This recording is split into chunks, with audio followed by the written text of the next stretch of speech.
through the cylinder object. So, for example, when you have a map from A to X, suppose you have such a diagram. So this is inclusion 0, inclusion 1. The cylinder object and the map H with a homotopy, which factors two maps F and G. So this is left homotopy and right homotopy is done through the path object. So there is A from yes. A goes to X, X goes to Xi, yes, yes, and Xi goes to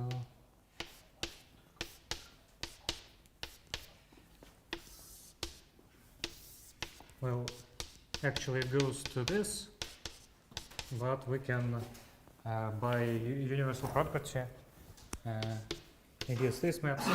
So these are two homotopies which we're interested in. So there's homotopy through cylinder object and the homotopy through path object. Wait, which is the homotopy?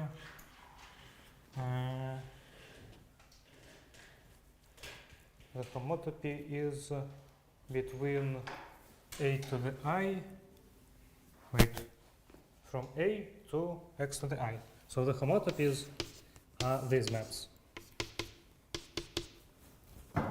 Okay. So now let's discuss how they are related between each other. So theorem. Suppose F and G are maps from A to X. Then if A is cofibrant,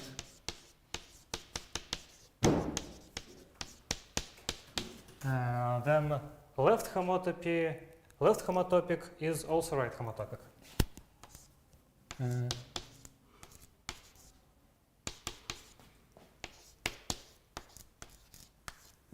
And if X is fibrant, then the other way around.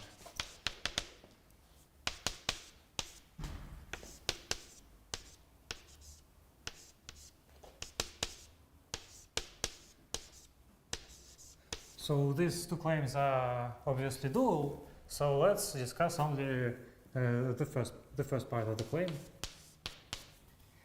Okay. So let's start our proof by choosing the good left homotopy, such that the cylinder object is good.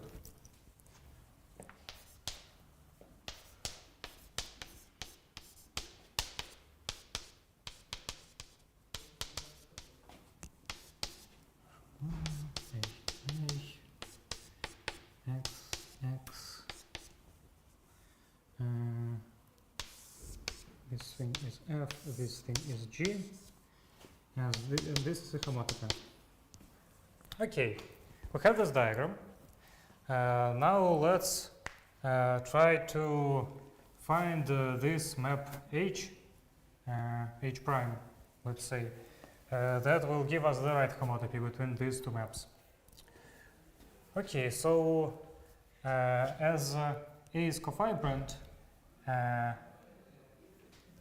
we know that if A is cofibrant, then this inclusion called A0 is actually an acyclic cofibration. So this one is actually an acyclic cofibration. So we draw this diagram. Here we need to have this is x to the x. and this is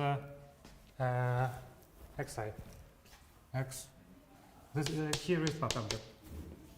So okay, let's. So what is this map? This map is A0. It's an acyclic cofibration. This map is also known. It is this map. It is just a fibration. What is this map? This is the product of two maps. The first one is just this from the definition of path object, of the good path object. Yes, so we take this as a good path object. Yes. Okay, so here it is a fibration. What is this map? It is a product of two maps. One map is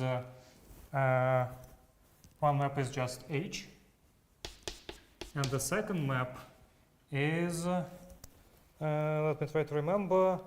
It is so we have this map. Let's say this is I and this is J, and we have also this map. Here, this is just F. So this map is just Fj. And what is this map?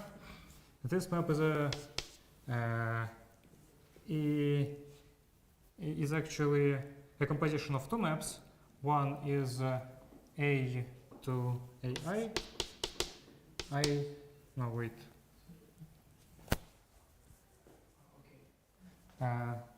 Oh, wait. This is not here, but this is F. Let me try to remember. This is the map FQ. QF. So this map, let's here this is let's see this as a good path object. This is a good path object. So this is this, and let's name these maps P and Q. Okay, so here is the map F to X, and this is the map Q from X to Xi. Wait, doesn't really matter. Q and P. So this is just our map F, and this is the map from the diagram of our good path object. Okay. So let's see that indeed this is a commutative diagram. What is this map? It is inclusion as the lower as a lower part of the cylinder. Inclusion as a lower part of the cylinder, and the first one is Fj. So J is just here.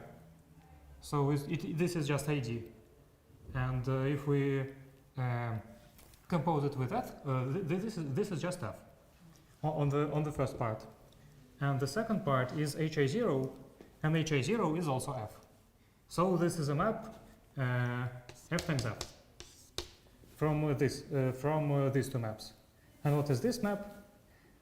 This is F, and this map is just two copies of ID. So this is also F times F. Okay.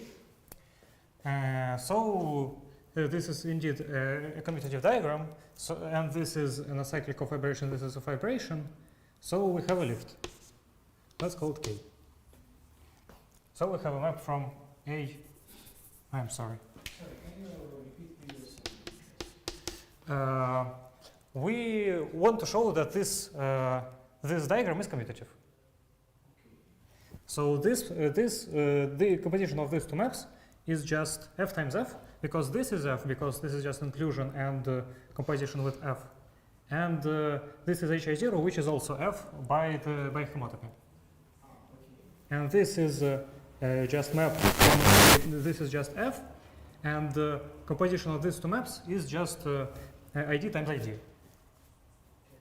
So this is also f times f. So this is commutative. So we can use the fourth axiom to and we have a lift from this to this, from the cylinder object to the path object. Okay. So what we need from this, from this lift is just that Kp, Pk, is equal to Fj times H.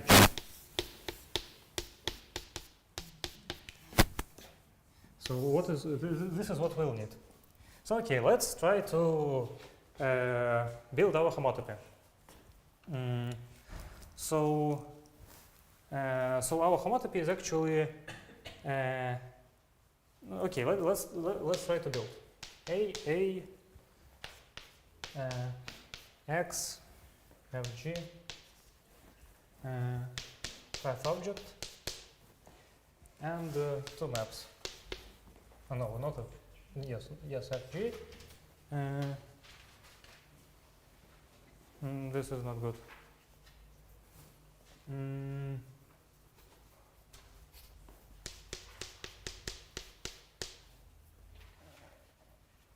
I don't like this picture. Okay. So we have these maps f and g. We need to wait. I'm a bit confused. So the argument is that the map from A to xi is given by k I1. So we have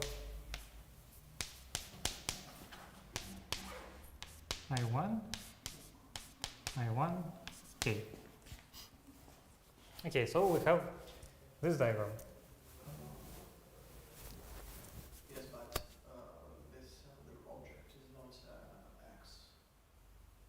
In the definition of right homotopy, you should place x. Yes, you are right. So this is why I was a bit confused. Okay.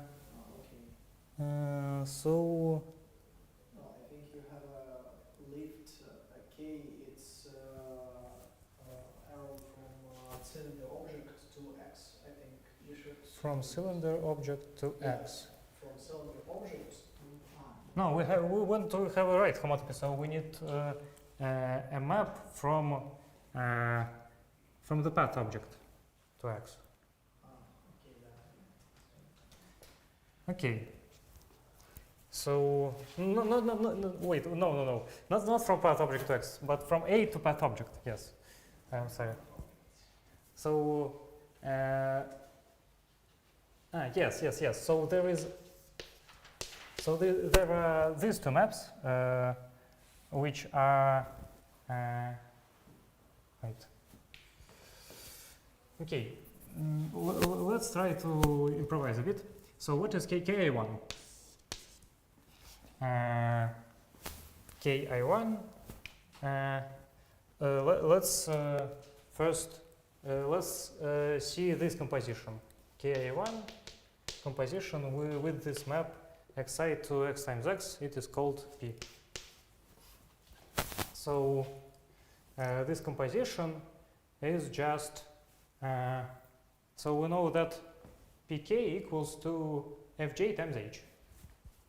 So yeah, I think you have projection from x times x to x. yes.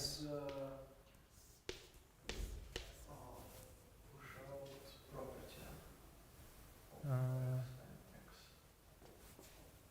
So you want to Yeah, I think it sells, but I don't understand why I have. no. If we have a push out, but we have this. Yeah, why we have these two arrows? Because there is a map from to the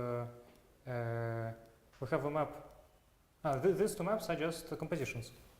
Okay. Yes. Yes, of course. Okay, these two maps are just compositions, Yes. and Ki1 is it's okay. Let's see what is the composition of from Ki1 to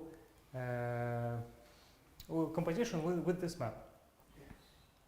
So. Maybe this is G and F. That's okay. Yes, they must be G and F. Let's see that. So PKI1. What is PKI1? So we know that PK is equal to the product of these two maps, Fj and H. So it is Fj I1 times HI1. So Fji1, Ji1 is just an identity, as I remember. Yes, this is just an identity because this no factors. So this is just F. And what is this? This is by homotopy the map G, HI1. So we get what we needed. We got a map that gives us homotopy between F and G.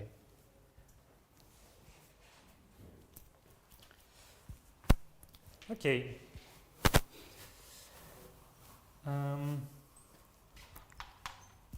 So if we know that, we know that if both A and X are cofibrant, we will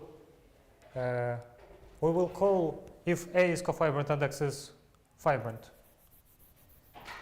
We will call this relation left homotopy, right homotopy, just homotopy, because it is one-to-one. So definition: if A cofibrant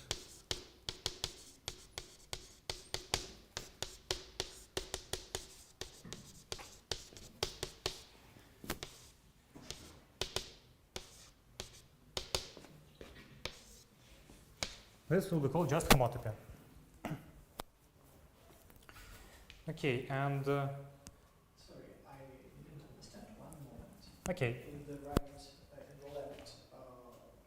word, you have a definition of right homotopy. And Yes. I see two arrows from A to X. yes, these two arrows. Maybe I don't need them.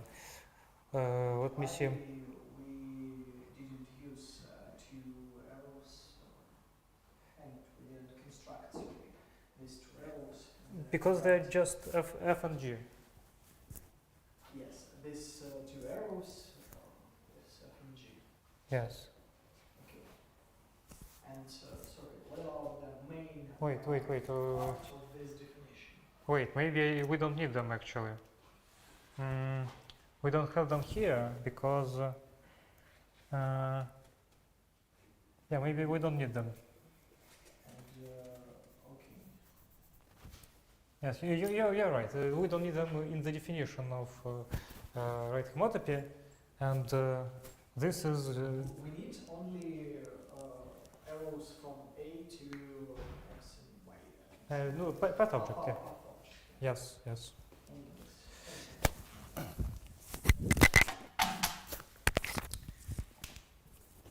Okay, so we know what is left homotopy and right homotopy, and we know just what is just a homotopy.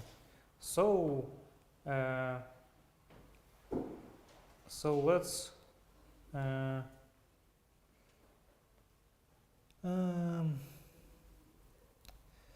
Okay. Okay. Let's now prove our regular definition of homotopy that we know from topological spaces. So for first definition, suppose F and G are maps from first to from A to X and from X to A. So F from A to X and G from X to A. We say that they are homotopy inverses of each other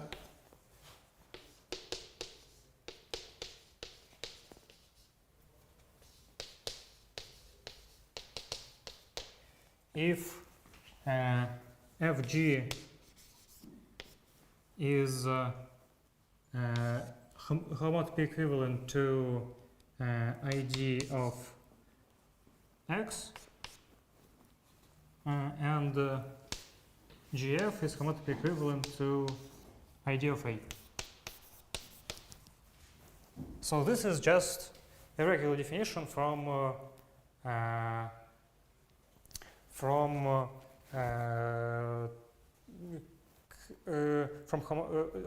regular definition of homotopy in topology. And the theorem says that these two definitions actually coincide. That if suppose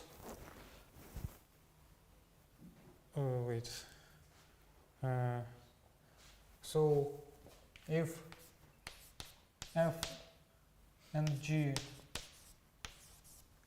are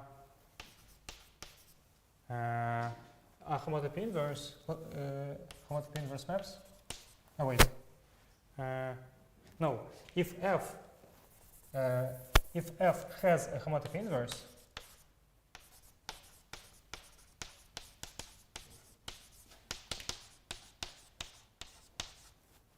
then F is a weak equivalence.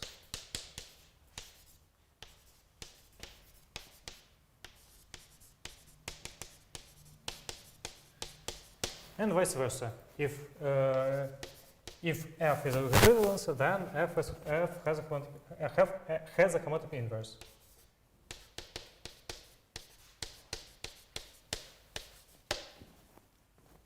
Okay, let's prove it.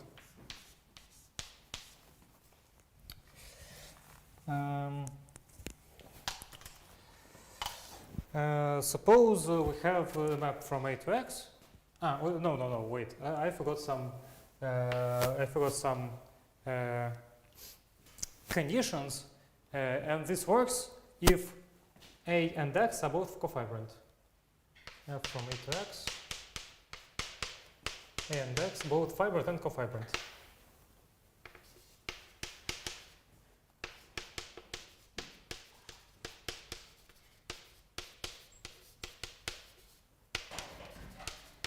So if A and X are nice spaces, then we have the homotopy, we have the analog of homotopy definition for topological spaces.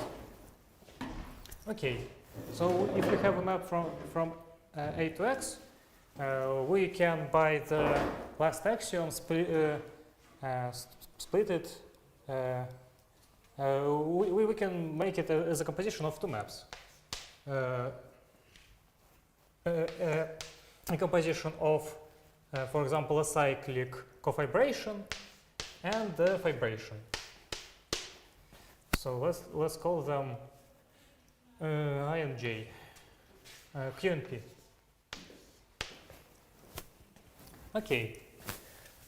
So let's note that if we know that A and X are both fibrant and cofibrant, then C is also both fibrant and cofibrant because it is a composition of, for example, here it is a composition of two cofibrations or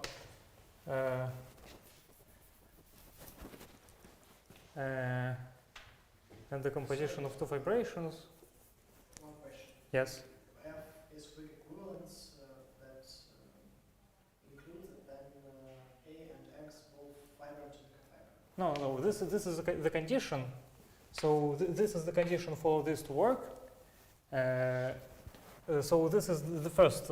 Actually, it must be on the first it must be above all of this. This is the condition, and this is these are the statement of the theorem. The theorem. This is self-weakest complexest set. I don't understand what they said. Why the theorem works in self-weakest, I think. Let's see. Ah. Okay, maybe. Okay, so It's all right. Okay. So we know that C is both fibrant and cofibrant, and we know that. So the first prove the second part of the theorem. If F has a weak equivalence, and then it has a homotopy inverse. So how would we do that? We know that this composition is F, and this is a weak equivalence. So by the 2 out of 3 property, we know that P is also a weak equivalence. Okay, and now let's. So what's the plan? We need to show that it has some form of a splitting. We need to show that there is a map R such that it is the composition is ID. So how would we do that?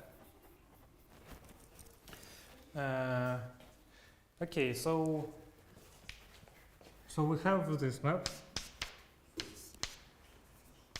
A, C, X. We have this diagram. So these are two Q's, this is P, and this is also P. No, that's not good. That's not good.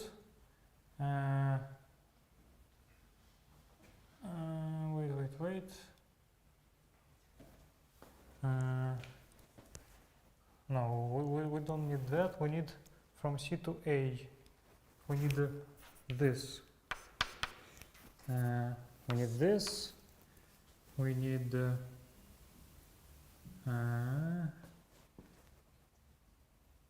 I need to check my notes. Okay.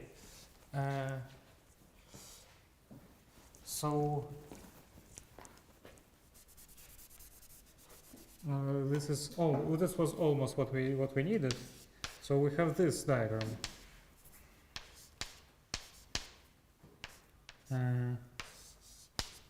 have this diagram. This is an initial object. This is a composition of two cofibrations. So it is a cofibration, and this is an acyclic vibration. So there is a lift. Let's call it. I don't know. Yes, let's call it R. So what it actually does? It is actually mapped from C to A, such that QR is equal to IDA. RQ is equal to IDA.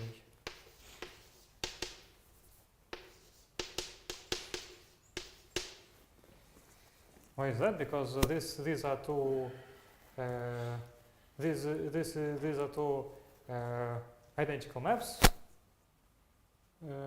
and this map is ID. Okay, so we have this map.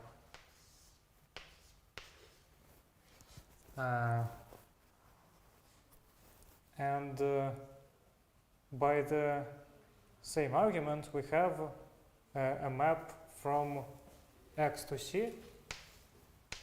Let's call it PQRS, which splits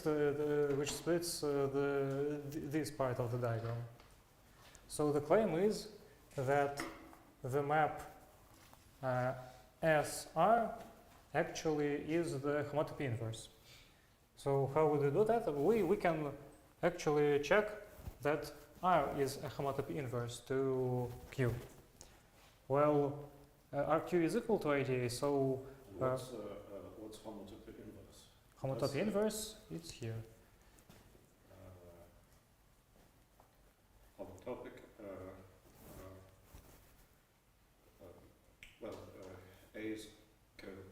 cofibrant and X is fibrant.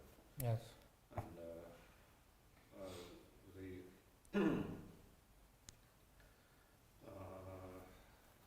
so if we take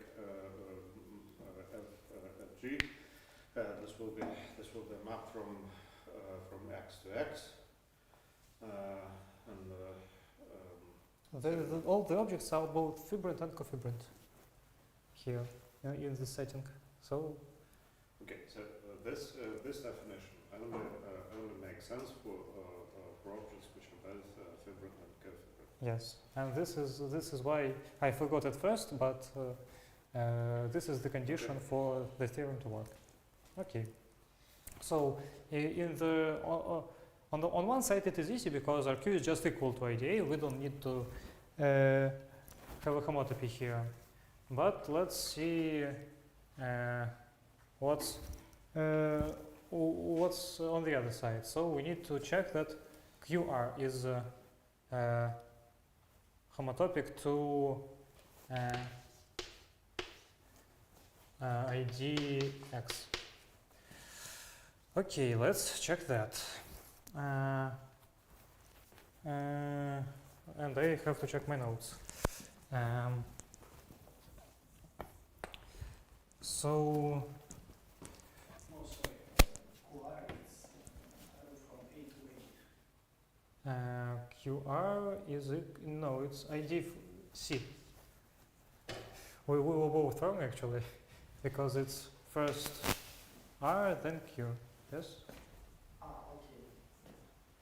So it's IDC. Yes. So what's the diagram we need here? So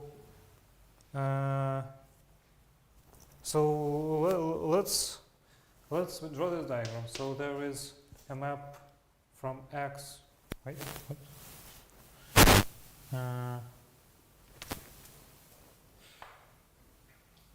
No, we don't need to have diagram here. It is easier actually. We know that Q is an acyclic cofibration. So by the theorem we proved a week later, it induces Last week. yes, last week. It induces a bijection on classes of left homotopy maps by precomposing. So Q star from left homotopy, right homotopy. I suppose left homotopy. No, it's from right homotopy. From right homotopic maps from C to C, I suppose, to right homotopy maps from A to C. Yes. Yes. I see. Okay. This is one-to-one. So let's see how this acts on RQ. RQ? No, on QR. QR is ID. We need to check that QR is equivalent to IDC, homotopy equivalent to IDC. So this is just equal to QRQ by precomposing. We know that this is equal to IDA, so this is just Q. But we know that this is one-to-one, and we know that Q star from IDA is also equal to Q. So these are right homotopic maps. And we know that if in our setting, right homotopy means just homotopy. So okay, we prove it in one direction, namely if if f is a weak equivalence, then it has a homotopy inverse. Let's prove it in the other direction. So yeah, right entire from right homotopy C. Yes. So we proved that R is left is a homotopy inverse to Q, and analogously we can prove that S is homotopy inverse to P. So the composition is homotopy inverse to the composition. Yes. My question is about it. Why we have this arrow Q star? It's composition with So this is about this line, yes? The question is about this line, yes? yeah. What is Q star? Q star, Composition with Q. yes, this is pre-composing with Q. Okay. Yes. Yeah. Okay, so let's prove it in the other direction. Mhm.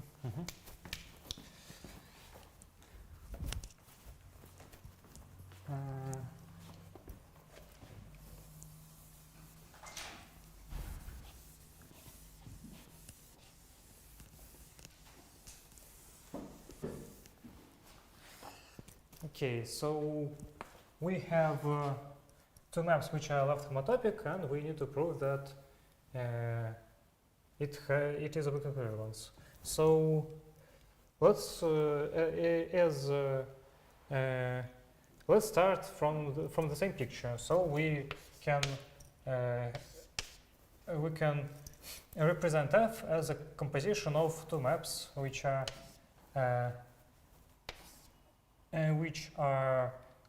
which is an acyclic covibration and just a vibration.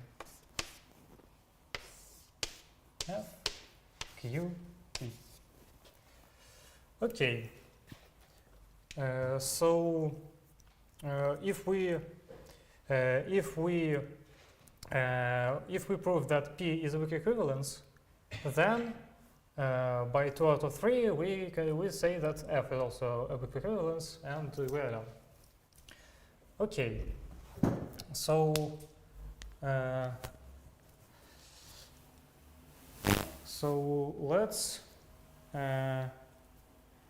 let's first show what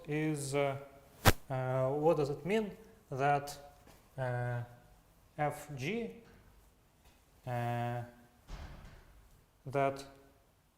so G is a homotopy inverse.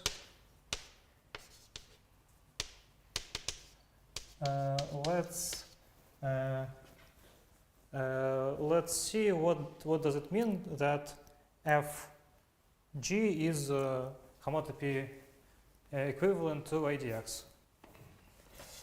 So there is two maps from X to X.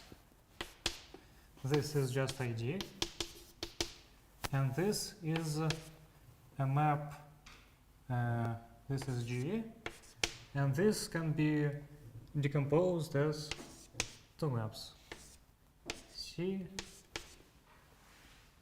Q, and this is P. Okay, so let's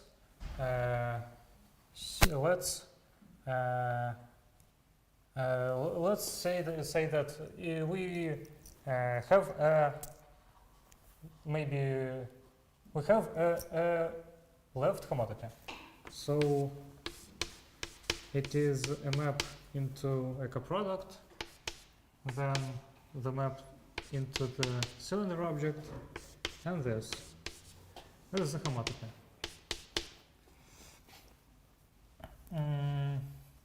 This is inclusion 0, inclusion 1. We need to have a diagram. So the main trick we use is just have some commutative diagram and a lift. So let's see the lift. So a diagram like this: x, x,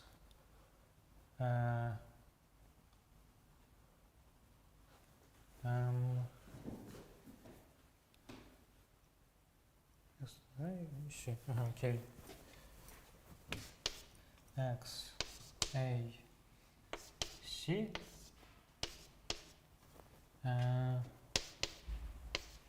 X, and X to the I.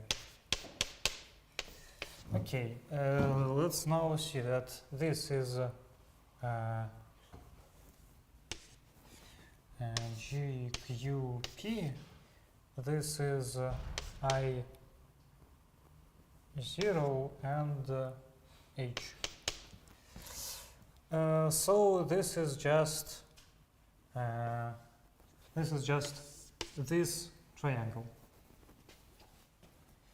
So this computes x to the xi because x is cofibrant. This is an acyclic cofibration. So we have a lift. Let's call it H prime from Xt to the T. Okay. So my claim is that H prime I1 from X to the C is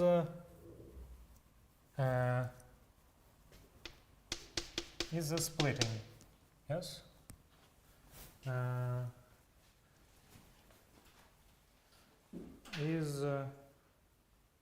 No. Let's call H prime I1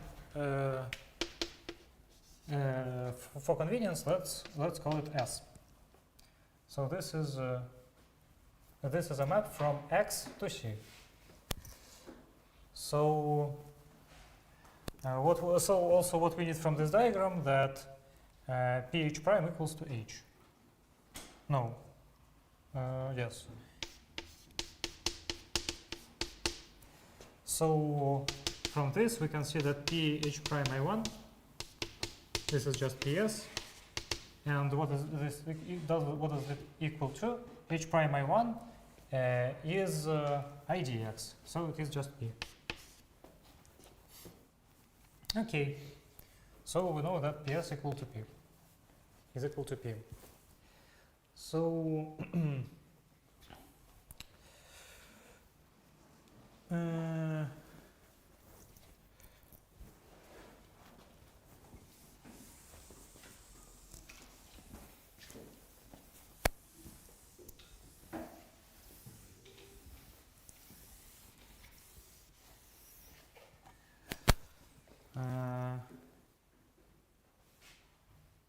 so wait, PS, no, wait, that's not good, because PS is a map from X to X.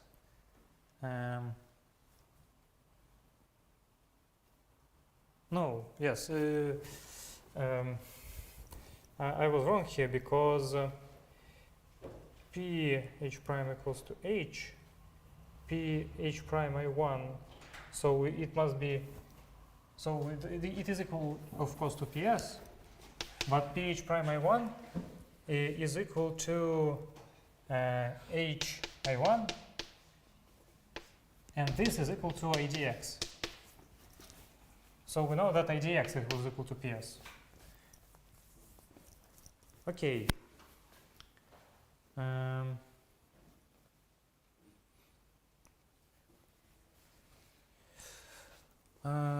Okay, so let's use what we proved on the rightmost board.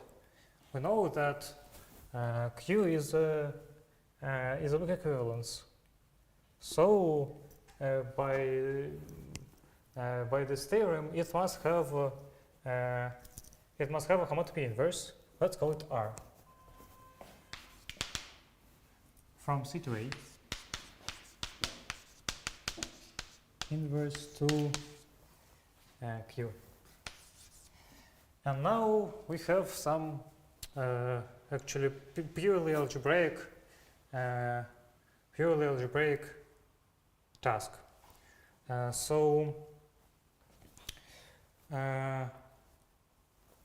we know that SP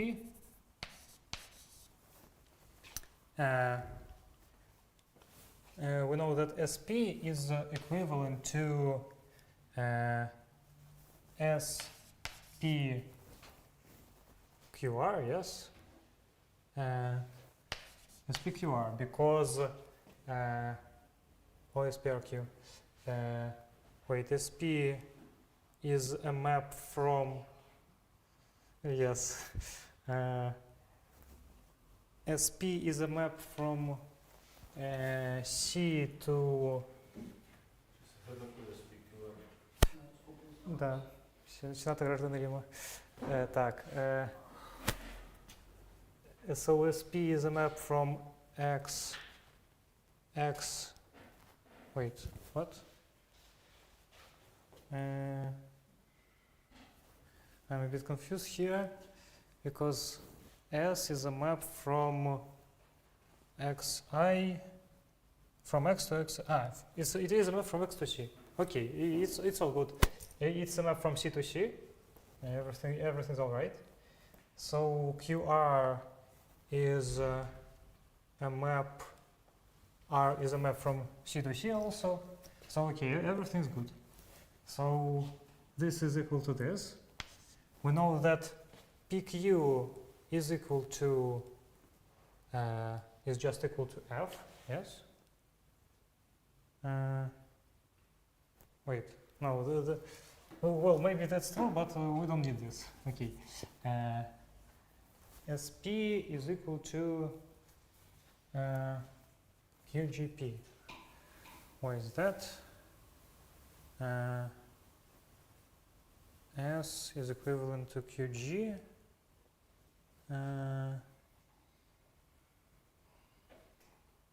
Yes, wait.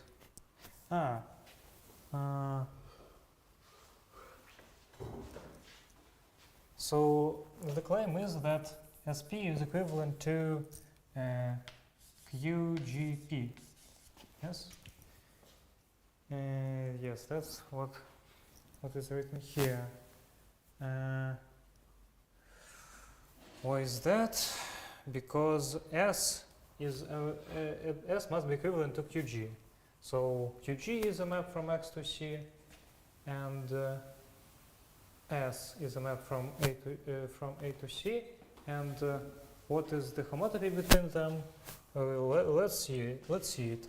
So there is a map QG.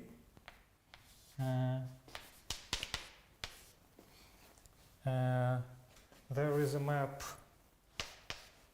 S, I1H, say C, yes, and let's try to build a left homotopy between them. So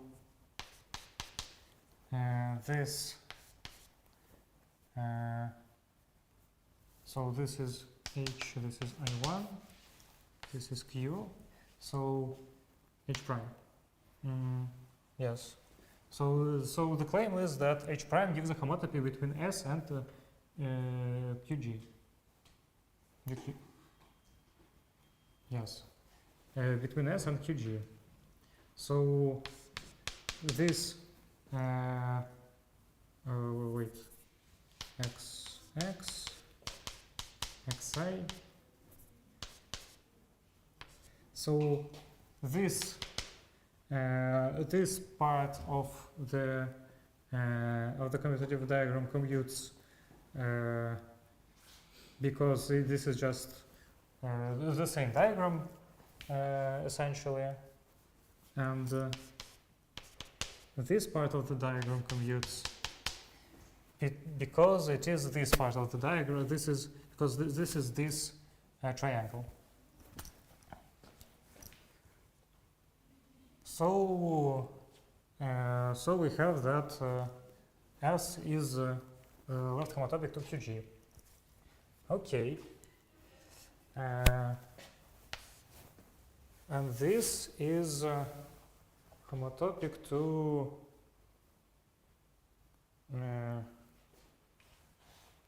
QG of R, and why is that?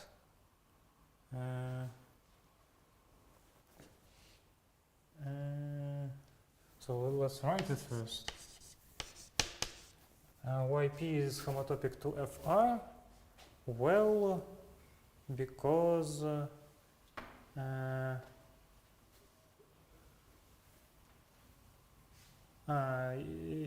yes, because this R is homotopy inverse, and because this R is homotopy inverse, we can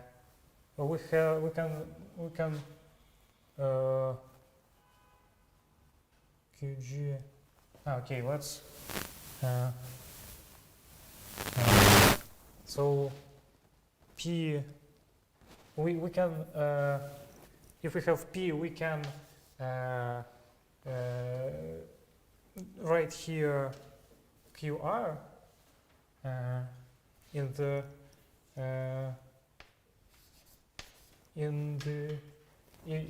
the right order, because this is homotopy inverse, so it is equivalent to homotopy equivalent to ID, and PQ is equal to F.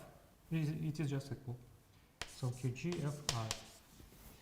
Okay, and the GF is equal to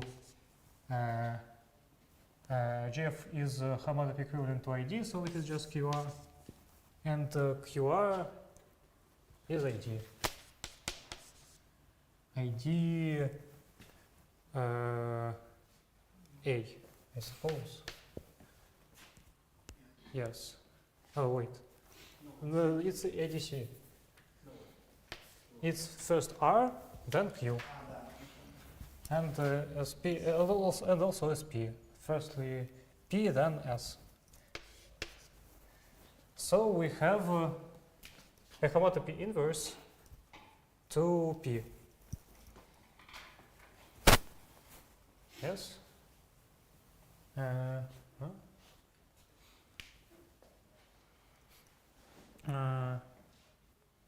Yes. So so SP is homotopy equivalent to the ID.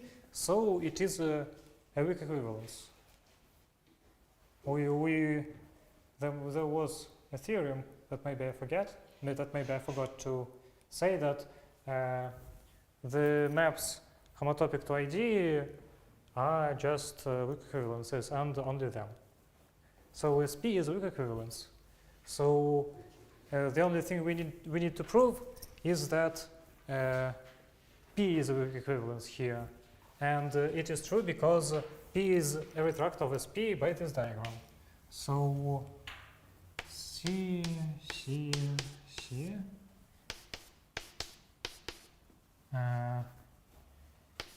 SP P. This is wait, not SP, here X, C to X here, and here we have also from C to X P. Yes, must be true. So this is just composition, and this is just by this, because PS equal to IDX. Okay, we have this composition, so P is a retract of SP, so SP is a weak equivalence, so P is also a weak equivalence.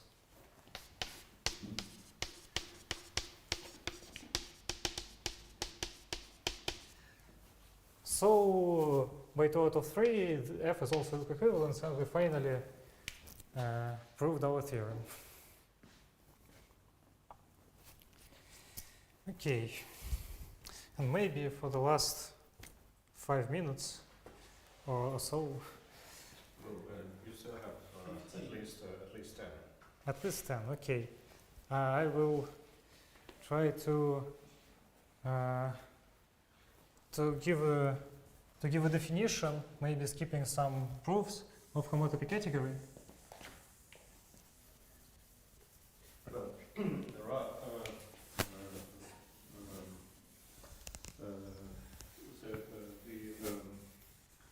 the homotopy category is the same as the category localized at quasi or at weak equivalences.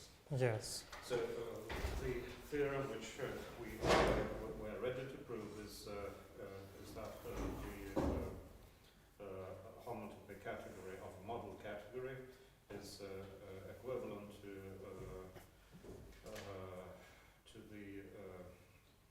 to the category of fibrant and cofibrant objects with homotopy equivalence classes of morphisms as morphisms. So let's just state the theorem, and basically I think we're more or less we have all ingredients which are needed to prove it. So okay, maybe I will give a definition, give a functor from homotopy category, from category to the homotopy, from the model category to the homotopy category of it. So first, every object has its cofibrant representation. What is it called? Replacement. Cofibrant replacement and fibrant replacement. So there is a map from initial object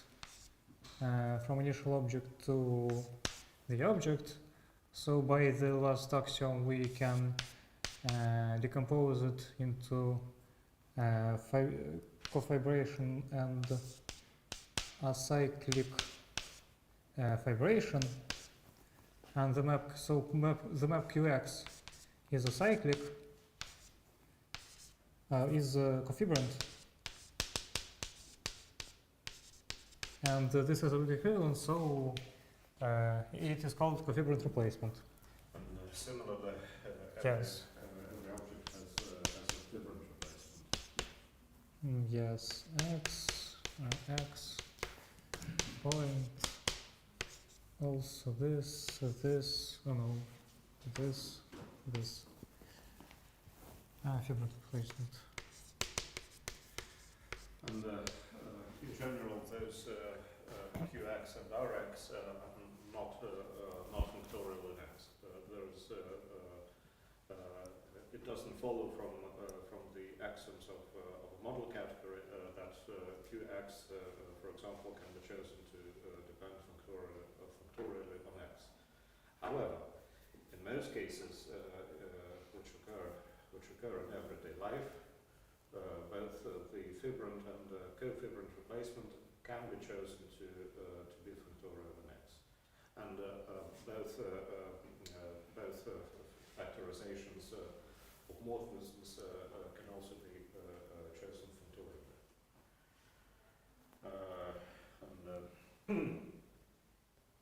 Basically, we will not prove this, but it's something which is useful to keep in mind.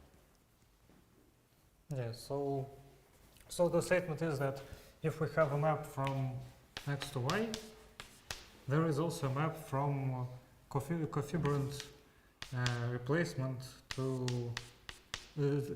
a map between cofibrant replacements. F and F prime, and also for the fibrant replacement, also we have we also can have a map. So we can call it a functor gamma. So there is a functor gamma from. Okay. So suppose we can. So what is homotopy category? So homotopy category. So objects of this category are just objects are just objects of the initial category. And so the interesting thing, what are the morphisms between two objects from X to Y? Okay, let's say that this is a functor Q. This can be viewed as a functor, and this is a factor R. And also, let's say that there is a functor R prime from the subcategory of I need to remember, from the subcategory of fibrant or cofibrant, from the subcategory of cofibrant object, I suppose. Yes. To the yes. Почему это функтор? Rx это не функтор, это какая-то фибральная замена. В общем случае она не функториальна. Okay. So the Rx in general for general model categories is not functorial, so it can be chosen for every x in some way, and in most cases this Rx can be chosen to be a functor, but not in general. Also, the homotopy category is C localized at quasi-isomorphism or weak equivalences. Yes. So this is the definition. Now, if C is a model category, then there is a way to calculate the morphisms as the homotopy classes of morphisms in C between Qx and Ry. Okay. So in this paper, it's the other way around. Actually, the Yes, definition is. Well, it's a question of philosophy. Yes. Normally, the definition should be a definition should be straightforward, and then there is a computational recipe or several recipes which can get convoluted.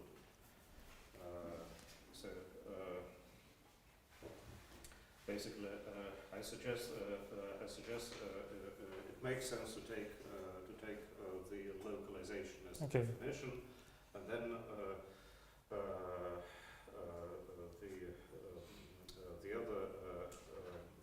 the other version as a recipe to compute the morphisms. Okay. So okay, let's say that it is prime, and this is just. Okay. So and the thing that I didn't say that this functors, not actually functors, behave good with homotopies. For example, if something, okay, if both x and y are fibrant and cofibrant, then f prime depends only on the left homotopy class of f. All right, homotopy class, I don't remember. So yes, if both fibrant and cofibrant, then just on homotopy class. Okay, so we say that there is a functor from the this is a full subcategory of cofibrant objects, and this is the subcategory of both fibrant and cofibrant objects with functors being Why do you say it's a functor? Because I don't know why it is called a functor here, but in the paper it is called a functor. This is the only thing I didn't understand fully from the paper, because I don't know why it is a functor. Okay, and what is pi? pi means that the functors are homotopy classes of maps. No, not functors. Morphisms are homotopy classes of morphisms. Well, yes. In this case, it's a functor. If we take the homotopy classes of maps as morphisms and not just maps, and then we can choose the R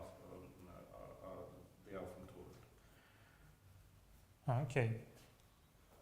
Okay, so let me finish the alternative definition. So this is R prime Q of x, y.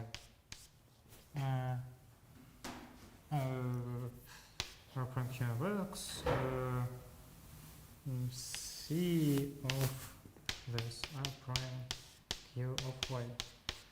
So we make, firstly we make a good both fibered and co-fibered objects out of x and y, and then we Then we also need to version with the yeah, homotopy. so it's spicy, yes.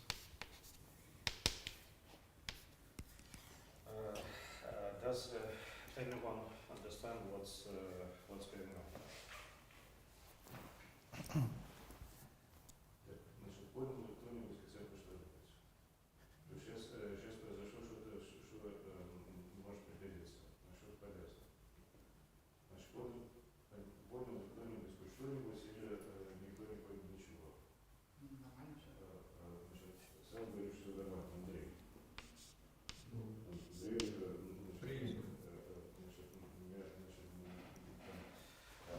Есть люди, которые следили, но не понимают все равно, что произошло. А что, в смысле вы говорите, может пригодиться? Что вот конкретно? В жизни вашей, в математической жизни может пригодиться. А важно, что из этого важно? Значит, есть, да, вот, давайте поговорим еще раз. Значит, морфизм, если у нас категория локализация если у нас на категории есть модельная структура, то морфизмы в локализованной категории по слабым ковалентностям это то же самое, что морфизмы из кофибрантной замены сорса, фибрантную замену таргета, профакторизованные по левой гомотопии или ковалентно по правой гомотопии. Значит, если эти два соотношения совпадают. Значит, два респалинских это не доказывают, потому что это немножко более общее утверждение. Значит, два респалинских говорят, давайте мы и source и target заменим на что-то, что будет и фибрантно, но кофибрантно. Но это не обязательно. Можно source заменить на фибрантное, target на кофибрантно, уже будет все хорошо. Не наоборот? Source на кофибрантно. Да. Да, source на кофибрантно. Target на фибрантно. Да. Вот. И, значит, и потом левая или правая гомотопия совпадают, даже по двум причинам, и мы там факторизуем по любой из них, получаем нечто. Вот это нечто, которое мы получаем, оно будет морфизмом не в локализованной категории. Это очень удобно. Вообще говоря, когда мы локализуем, у нас морфизм это неизвестно что. А вот если мы локализуем модельную категорию по слабым эквивалентностям, то есть вот такое вот явное описание морфизма. Ну, понятно. В смысле локализация. Ну, короче, ничего кроме монотопических категорий не существует. Ну, совсем нет. Это никто не говорил, это вы сами придумали. Ну ладно. Okay, so summarizing, if we localize a model category in weak equivalences, then the morphisms are relatively straightforward to describe. We need to, suppose we have two objects, x and y. We take a cofibrant resolution of x and a fibrant resolution of y. And then we take C from the former to the latter. then we take this C from the former to the latter, we remove this C from the former to the latter, and we quotient by the homotype remain. And since the source is now carefully run times the target is different, it doesn't matter whether we take the right homotype or the left homotype. And this is a useful theorem which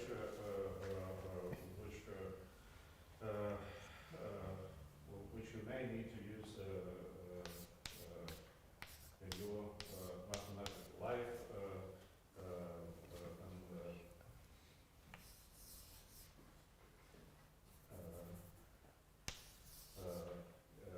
You don't need to be doing category theory to appreciate the usefulness of this. Okay, well, Alexei, yes, so Something like that. what is W? I don't know. No, we but no, then yes, you're right. We Right take homotype. the homotype. And this is the morphisms from X to Y in the homotype category, which we define to be C localized in C localized in W, where W is the class of the weak equivalences. Yeah. Okay, are there any questions? Well, then I suggest we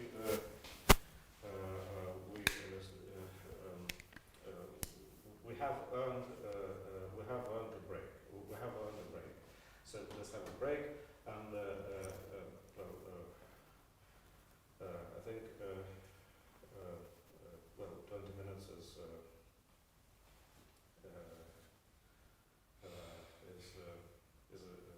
a fair amount of time to allow us to recuperate, and then Mika will talk about transfer. Значит, давайте мы подумаем про субботу. Значит,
двумя руками Не, затеваем. ну как, ну как бы берешь и формируешь. Ну это ж фу, ребята, зачем? Давайте лучше не знаю.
я, наверное, не побегу.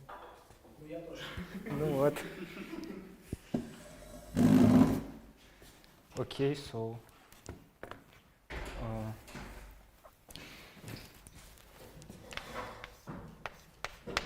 we'll talk about right transfer model structure.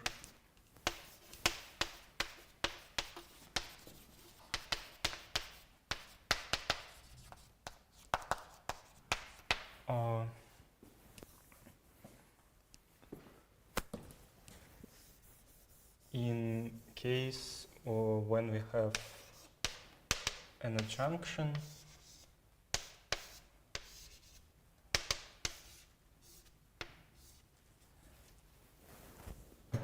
and category C have model structure,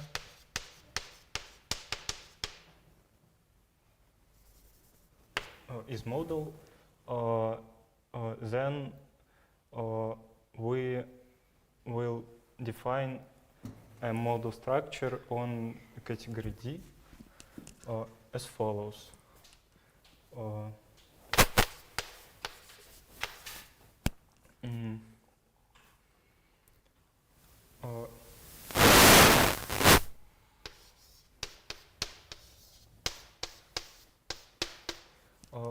Fibrations in D is are those morphisms that that are fibrations under action of U.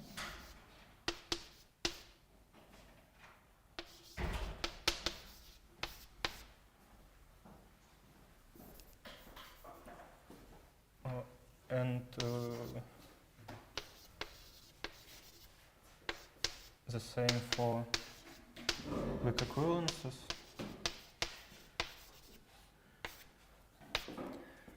And cofibrations, and we will define cofibrations as morphisms that have left lifting property against weak fibrations that a little bit of advertisement. Normally, checking the axioms of a model category by hand is difficult.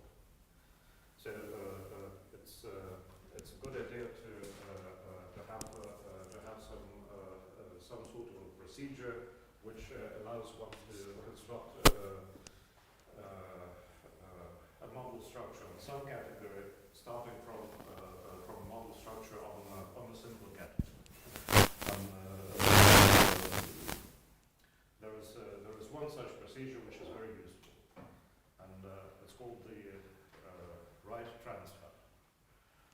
There is a similar procedure which is called the left transfer, and it's for some reasons less useful. There are other ways to get a model structure without directly checking the axioms, but let's start with this one. Yeah. So these three classes are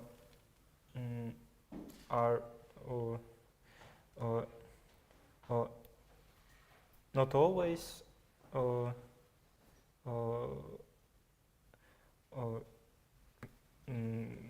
give us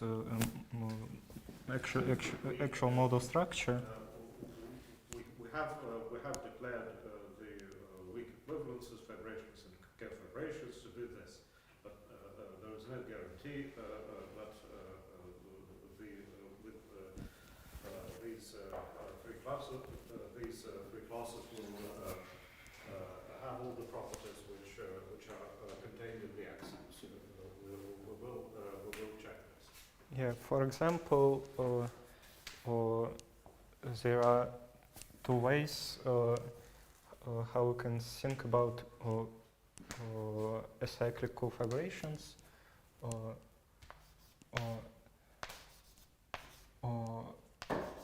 The first one is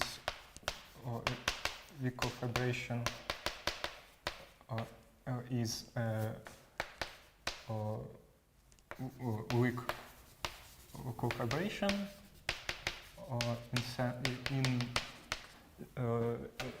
in this sense that it is cofibration. Okay. Cyclic is a cofibration that weak.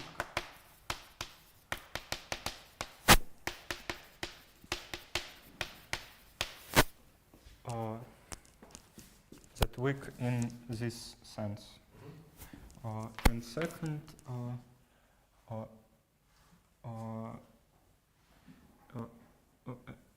a cyclic cofibration. We know that if we have a model structure, then cyclic cofibrations is exactly maps that have a left lifting property against all fibrations.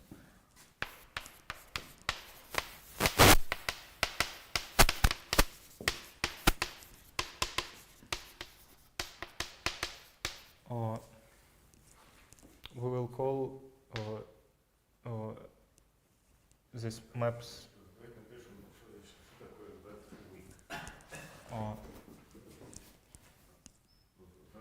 belong to weak equivalence.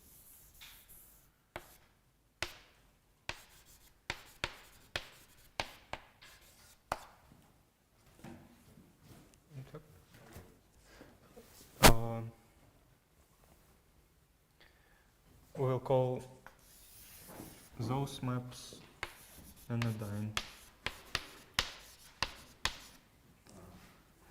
Anodyne, значит, незаметный. Inconspicuous.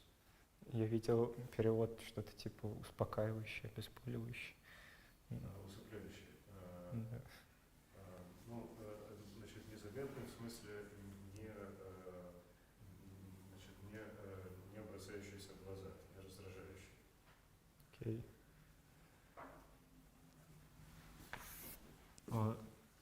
So if we Okay, so the left lifting property against all vibrations, that's the second one, and the first one, left lifting property against acyclic vibration. So once again, let's replace weak with acyclic.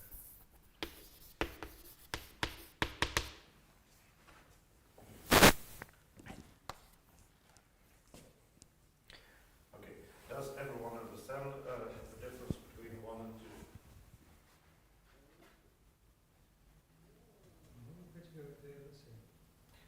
Yeah. No. If this structure is actually a model structure, these two classes are equal.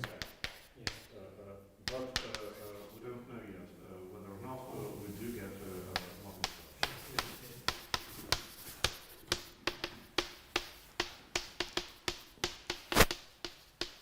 Yeah, and definition,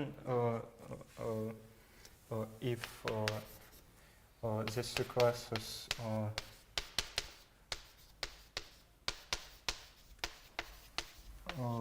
give us a model structure,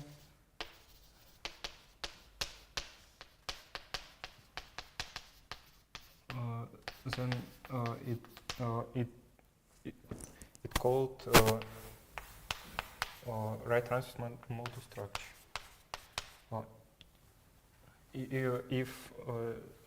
If they actually give us one. Yes. In this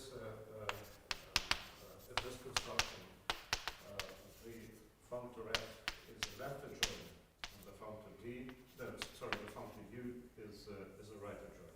Yes. So when do we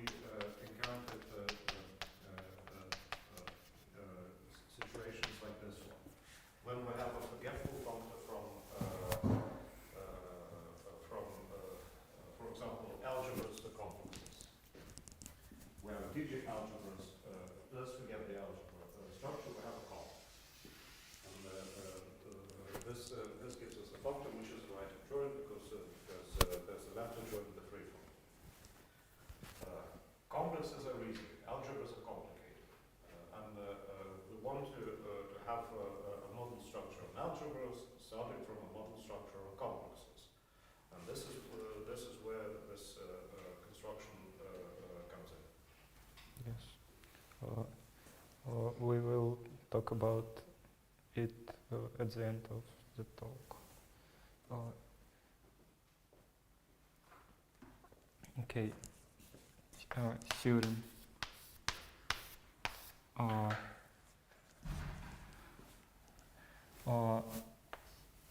Right transferred model structure exists.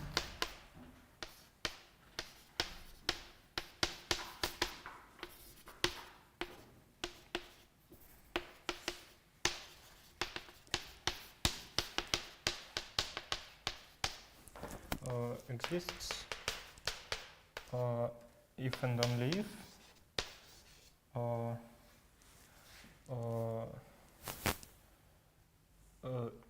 these conditions are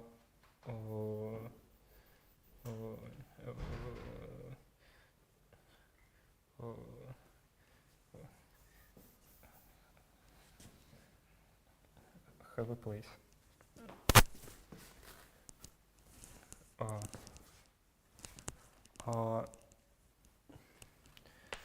For every morphism in category D, we have factorizations.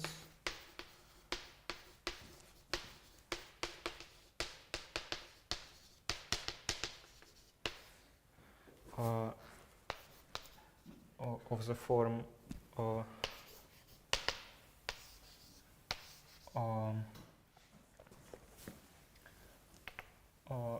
a cyclic fibration followed by cofibration and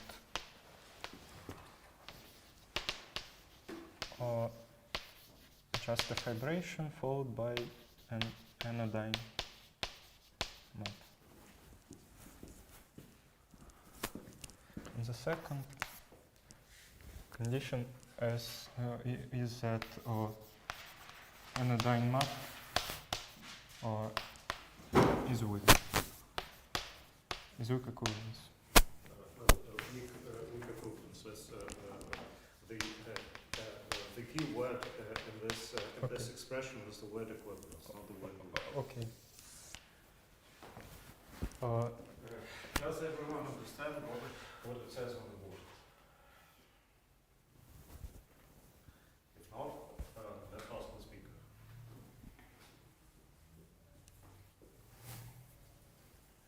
Okay. Clearly, these conditions are necessary because in model category we indeed have those factorizations. If we know that anodyne map is a weak equivalence, is a cyclic cofibration. Yeah, I need to say one thing before is that anodyne map is always cofibration because we defined cofibrations as maps that have left-Luthian property against acyclic fibrations, and anodyne maps as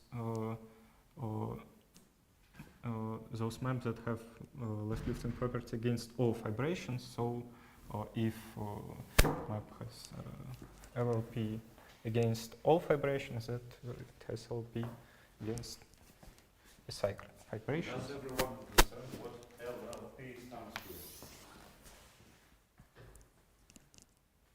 Okay.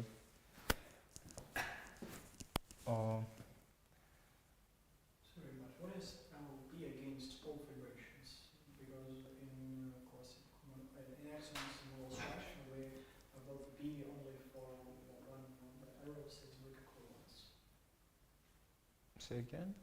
I mean, we have a diagram, vibration, yeah, vibration and co-vibration. And we have FTP property against, weak equivalence vibration or weak equivalence co-vibration. Yeah. Lifting property. Yeah. In modal category, we have lifting in those two types of diagrams.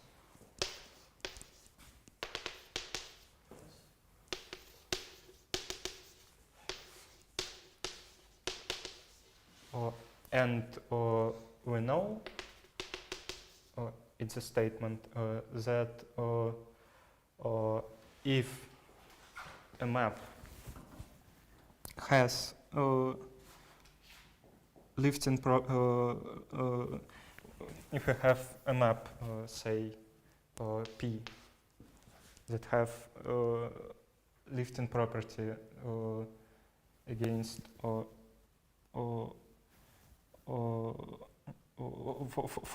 every. Okay.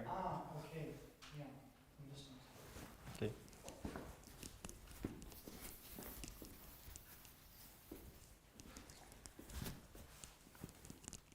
So if you know that anodyne map is a cofibration and it is weak equivalence, then we have the factorization that we need in model structure. Fibrations that followed by a cyclic cofibration. So these conditions are necessary. Why they are sufficient? Почему у нас все время 2-2? Ну, Все время 2-1 не было. Хорошо. Пускай не будет номеров. Сейчас ответ. Okay. We must check all axioms of modal category.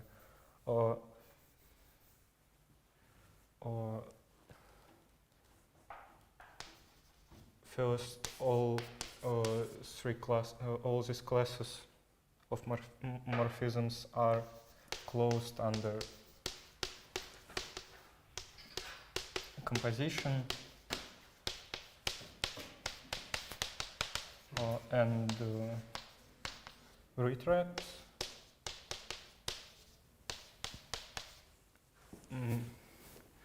This is clear. This is because if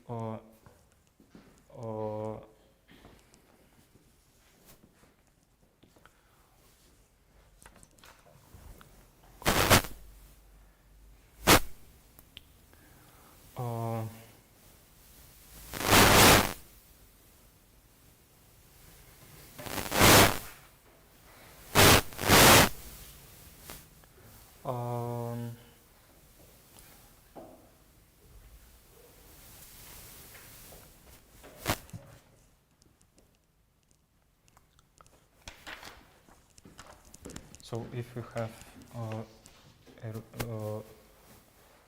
a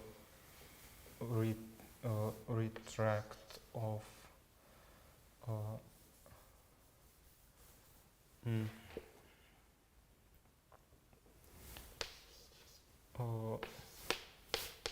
say F,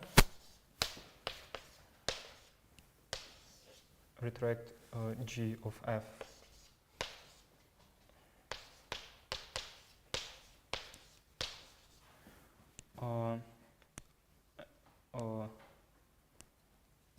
And let F be a fibration in in D. So we know that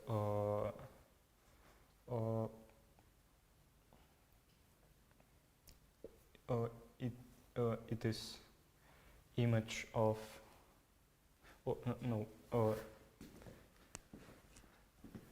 it is pre-image of vibration in C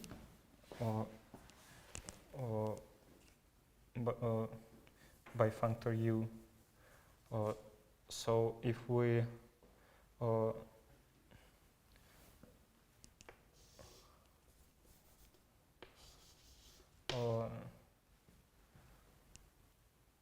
применим функтор U,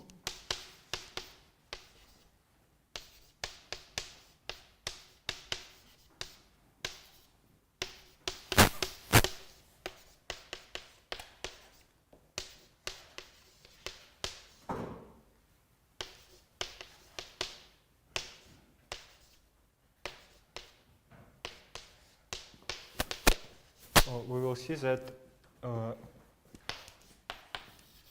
U of G is a retract of U of F.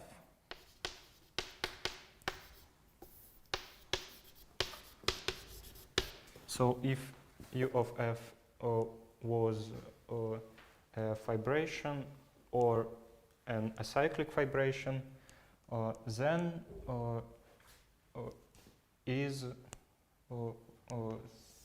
U of G. And so by our definition of vibrations and cyclic vibrations, we also know that G is a vibration in D. And for co-vibrations, we know that if map has left lifting property against something, then a retract of this map also have left lifting property against this something.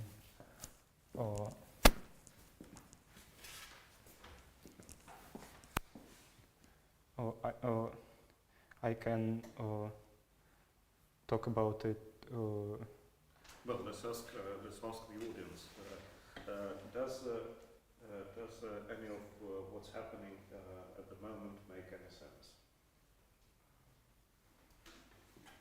Sorry, I didn't understand what we want. G is retracting. At the moment, we're trying to prove that all classes of all these three classes of morphisms are closed under retracts. Now I showed that vibrations and acyclic vibrations are closed. It is on the board, and I state that co-vibrations also closed under taking retracts, because if a map has left lifting property against something, then a retract of this map has left lifting property against this something. Okay, I can just write it down. Assume that F is a co-vibrations. F is a co-vibration, and G is a retract of this co-vibration. So we want to show that G has left lifting property against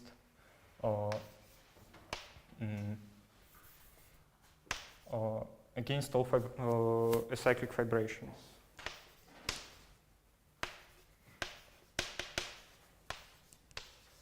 So how would we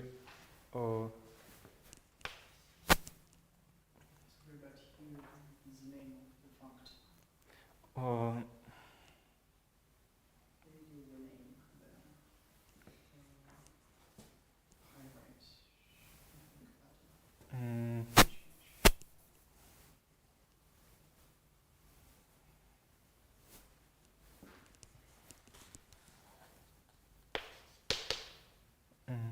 Yes.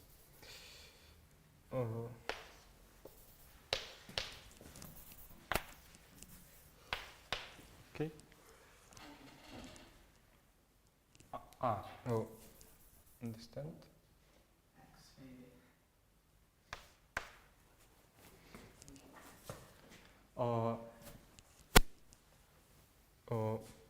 We know that F has left lifting property against all acyclic vibrations. So we have a lifting of this diagram. I will erase it. Say, okay, it's not important.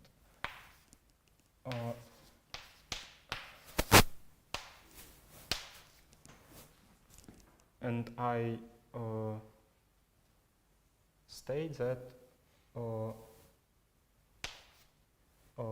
this composition is a lifting of map G in this diagram, because it is retread, so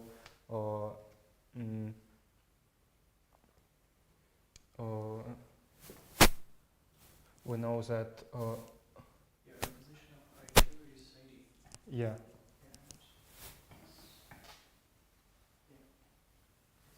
Okay, if it is clear, then we will continue. So we just proved that all classes are closed under retracts and composition.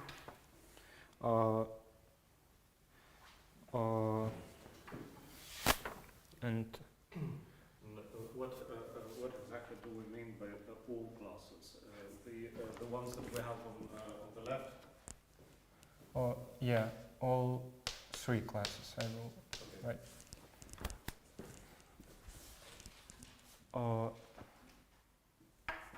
Now we will prove that anodyne map is a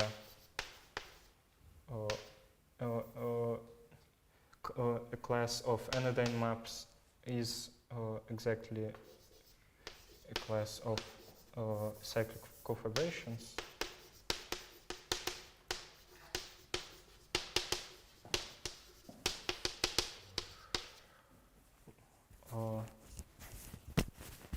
Whereby cyclic cofibrations, we mean the maps which are cofibrations according to this definition, and and also weak equivalences according to Yeah, a cyclic cofibration in this sense, yes.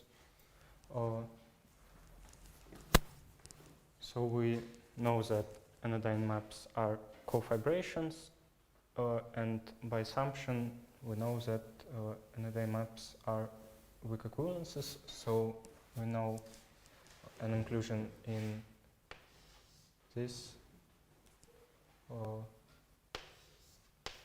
side.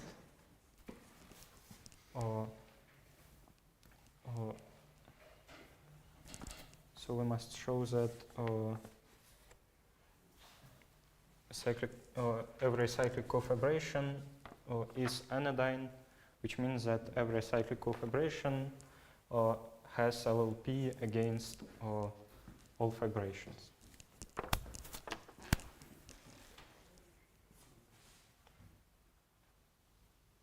Okay, does everyone understand why we have this inclusion?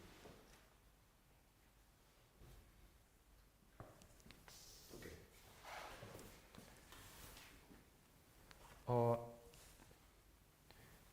We will show that if F is a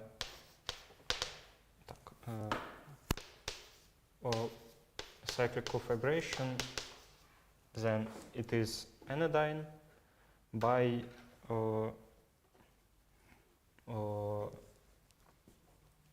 statement that called retract argument, which is useful on its own. yeah. We will use it one more time in my talk. So we know that every map has a factorization of this type. Fibration followed by anodyne map. Well, this is one of the assumptions. Yeah.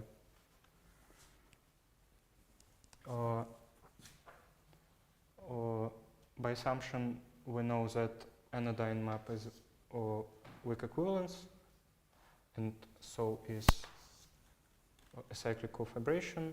So by two out of 3 property, we know that I will call it P. It will be I, and it is F. That P is also weak equivalence.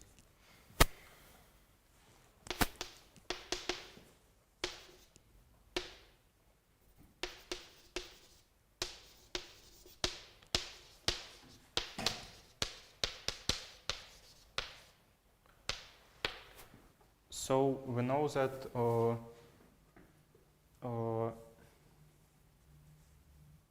F being a cofibration has a left lifting property against P.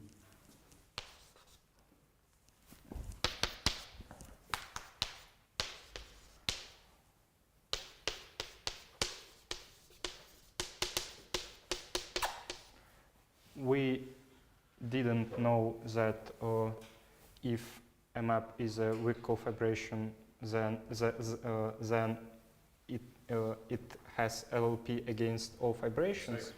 Cyclic cofibration. But we didn't know it yet. But what we actually know that all cofibrations has left lifting property against acyclic fibrations. So we showed that this fibration is acyclic. So F has left lifting property against this map. By the way, we didn't prove 2 out of 3, but it's completely straightforward from the definition. Yeah, I will write it down. So 2 out of 3 for weak equivalences. Just by looking at the definition and remembering we did have 2 out of 3 in D, we get the same property for C.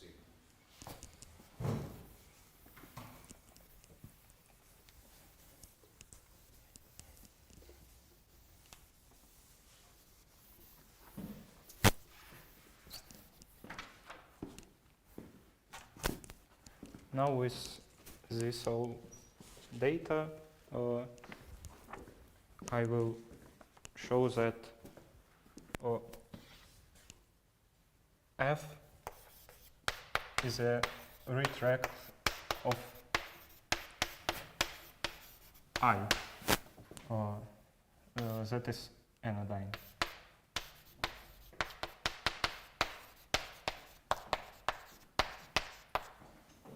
So F being a retract of an anodyne map is anodyne itself, because anodyne map defined as a map that has LLP against something.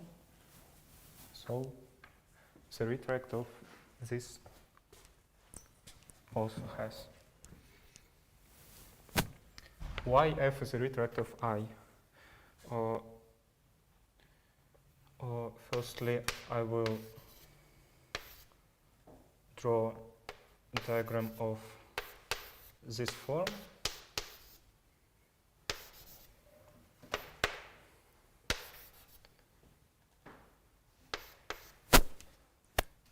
that is commutative.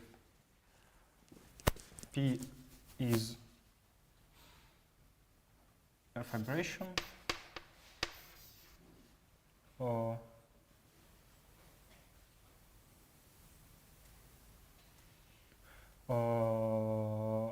a cyclic vibration, or F is co-vibration. So we have a lift. Let's call it G. And so we can conclude that F is a retroact of I by looking at the diagram.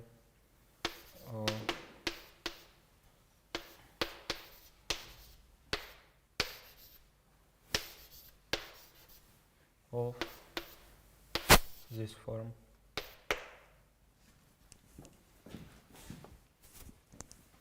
So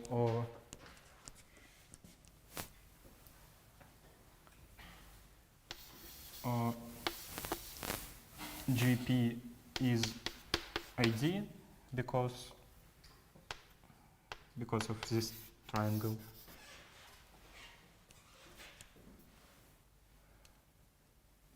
And all is commutative.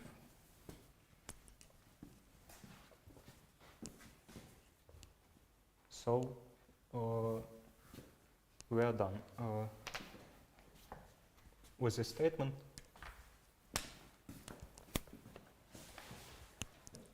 With which statement? With this statement.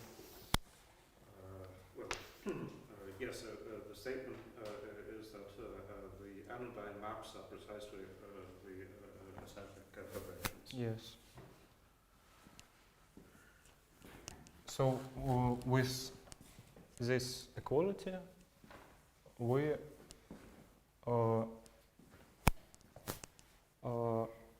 can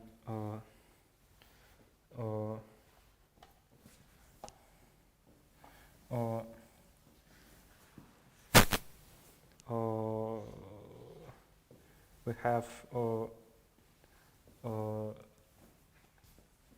the factorizations that we want. So this type of factorizations we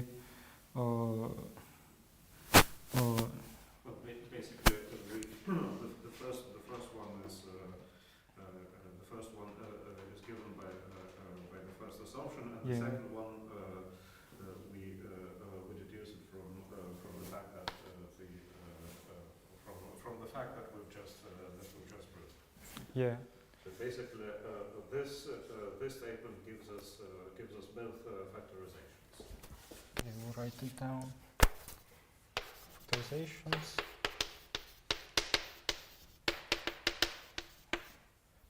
And liftings.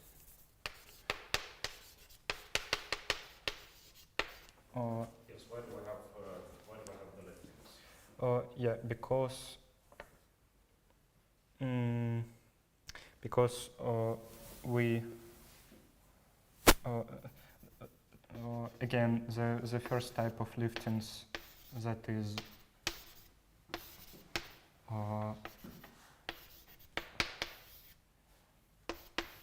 of this type, we had automatically by definition of cofibrations. This is how we define the cofibration. Yeah. And the second type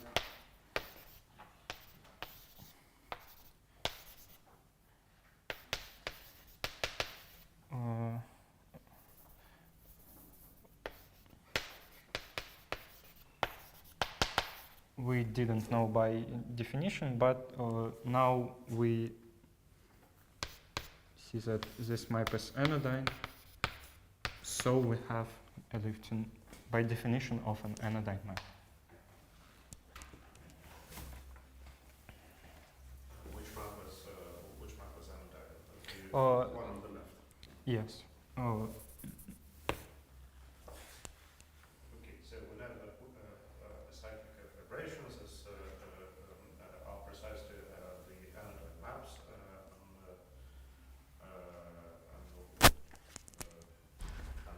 we define the anodyne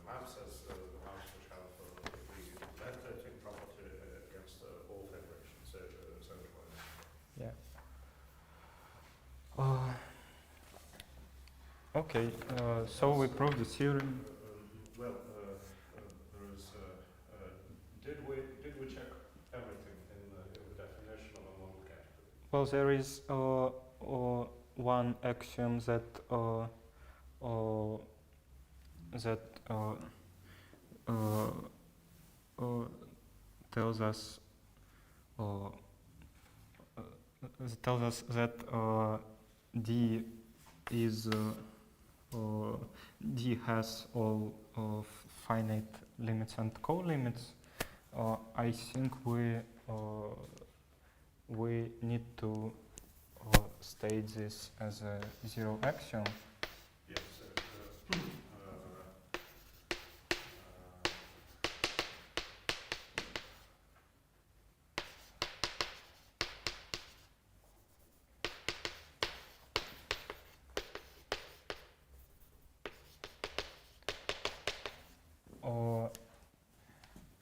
I think by the adjunction we have all limits if C has all finite limits. But what about co-limits? We can't say anything. Well, okay. There might be a way to deduce this from the junction, but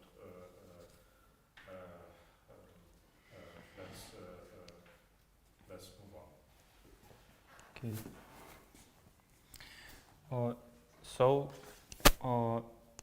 now we have this theorem, this characterization, and we want some.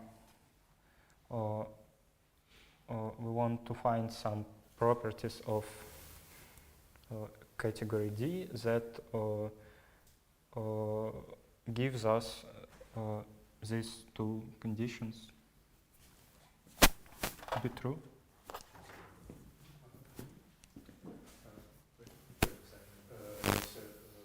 Do we need to assume that D is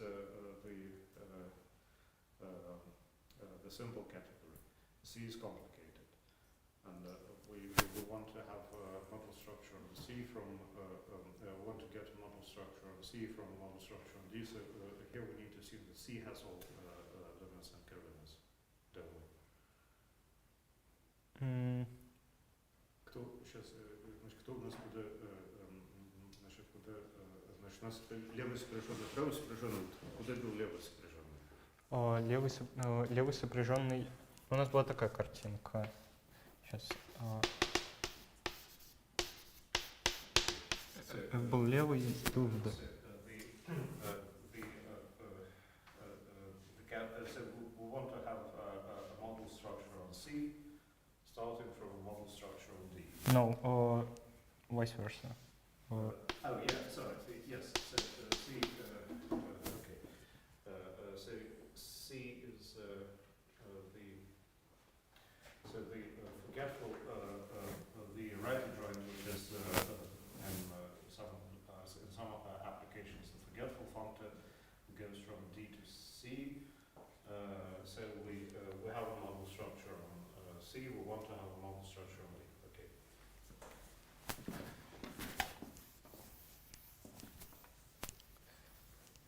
Okay. So first we will talk about conditions that are sufficient to. So these conditions are not exactly user friendly. If we have an adjunction, it's not straightforward to check either of these. So we need some more. We need something something more usable than what we have in this area. Yes. Firstly, we will talk about existence of factorizations.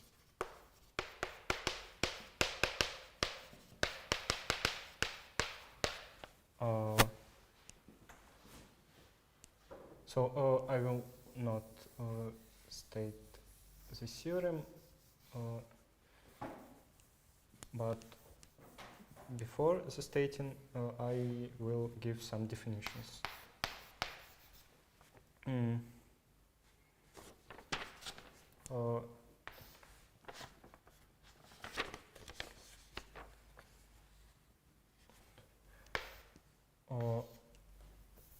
First definition is a definition of cell complexes.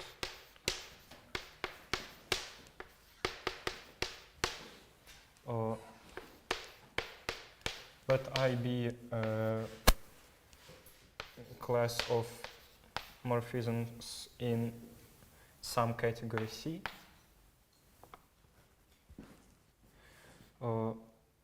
Let's actually relative cell complexes. Let's call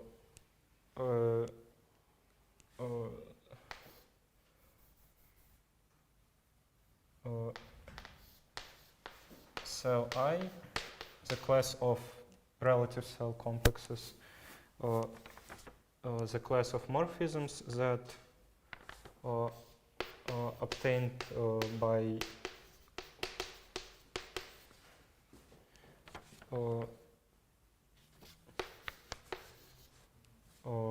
transfinite compositions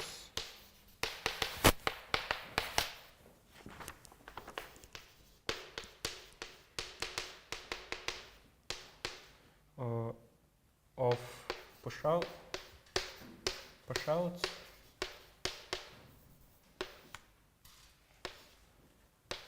of coproducts of elements in I.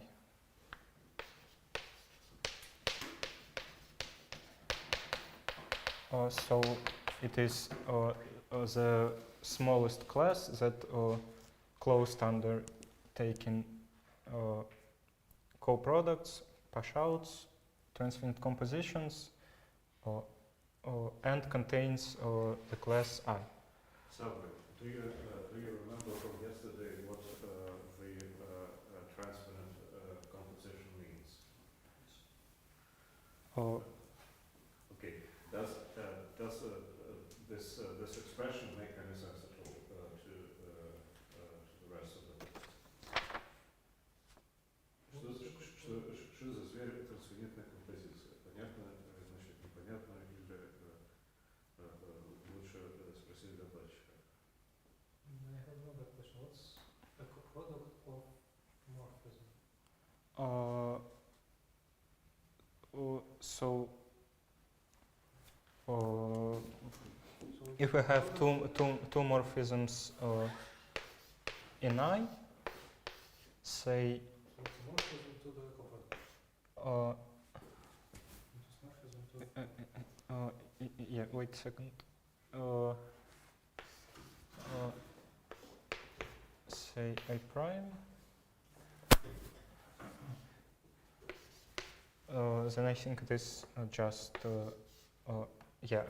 it is just a coproduct map from one coproduct to another.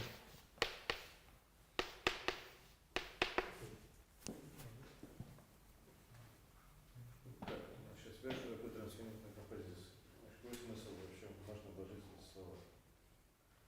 Если какой есть? Better I will I should talk about it. So what is transfinite composition?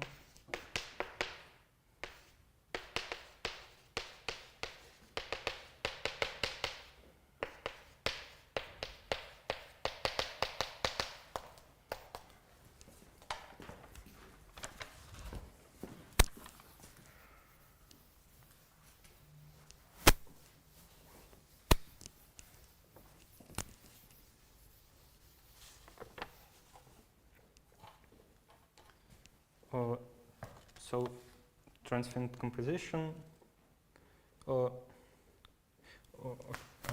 definition. A assume that C is has all co-limits.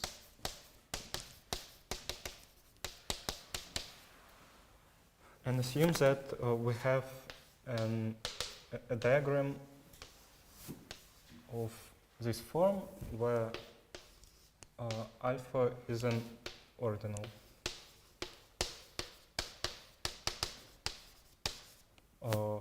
So it is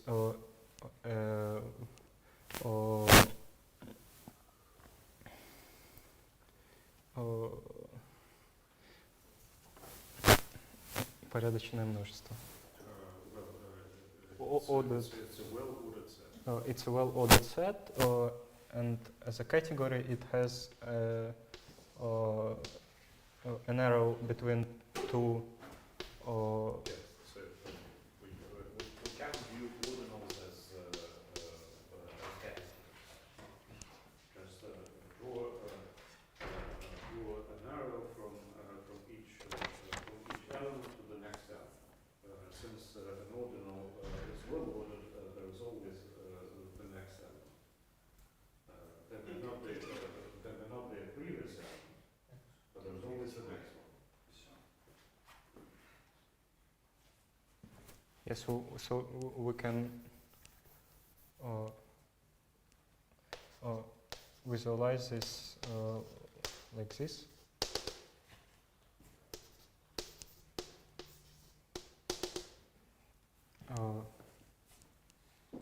And indeed, it looks like an transfinite sequence of an arrows. If we have a function like x, we can view it as a possibly a transfinite family of x. Now, what's the composition? Yeah. But we should say some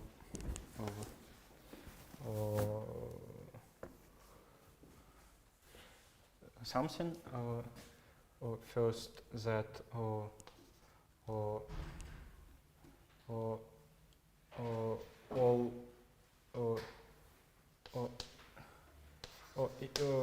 image of alpha is okay, no.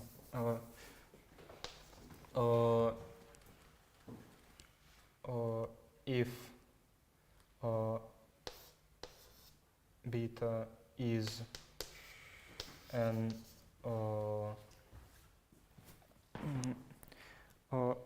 element that has no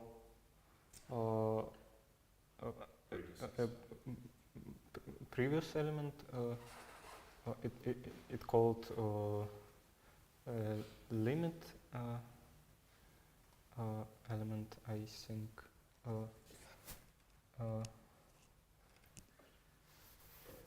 Okay, is limit? Well, it looks strange. Well, is has no previous element. Then the arrow from then x beta, that is element of this functor, image of beta by this functor is isomorphic to co-limit of n by n by all elements that are that less than beta.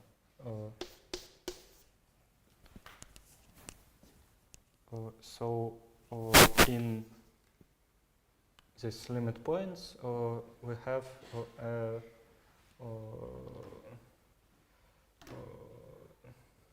co-limit of this thing that stands left.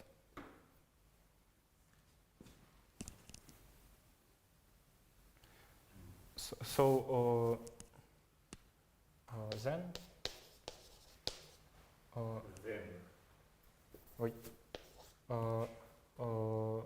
morphism from 0 element to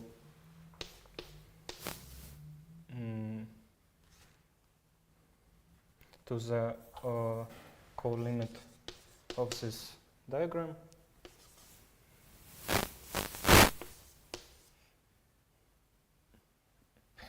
I may write just x. Okay. Is a transient composition. What's this co-limit? Why do I have a co-limit here? Should I take the limit?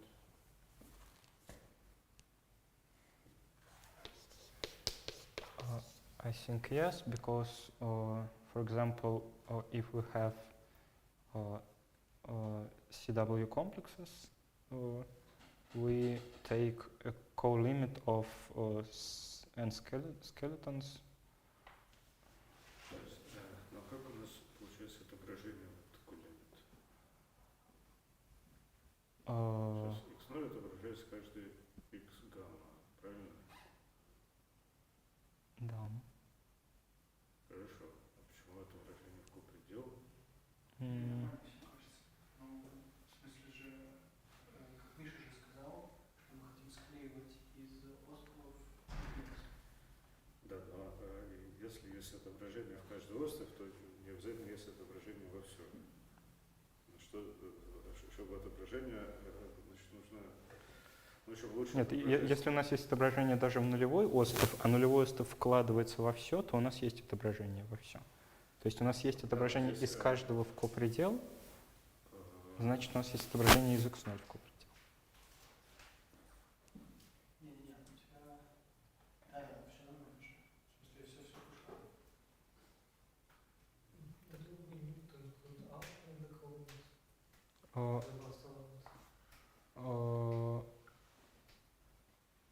No. Okay, so we can take the co-limit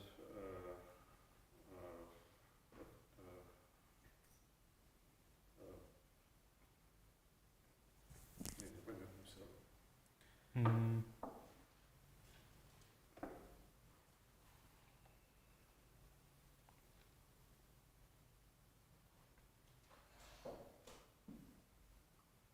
Ну, сейчас, у нас есть отображение из каждого элемента диаграммы в копредел. Ну, например, если у нас было там просто копроизведение, у нас есть отображение из А и из Б. Просто вложение. Ну, x0 у нас включается в этот. Хорошо.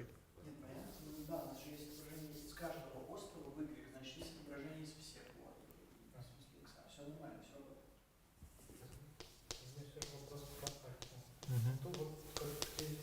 So if we as it is written right now, we do not take the last element.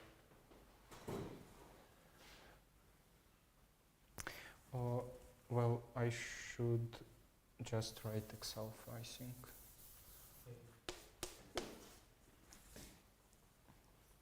Well, it is co-limit of those that left, but if alpha is not a limit ordinal, then we must write just x alpha. Okay. So it is what transient composition is. Okay.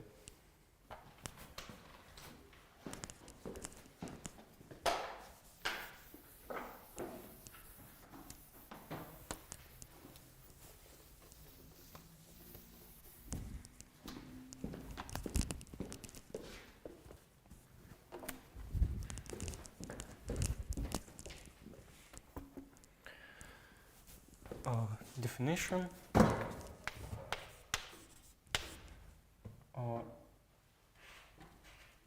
Again, let I be a class of morphisms in C. Then we will call conf of I is a class of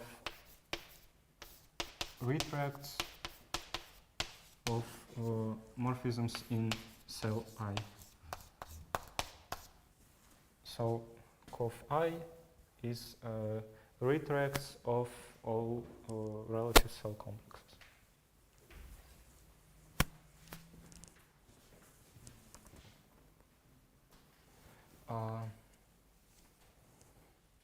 Okay.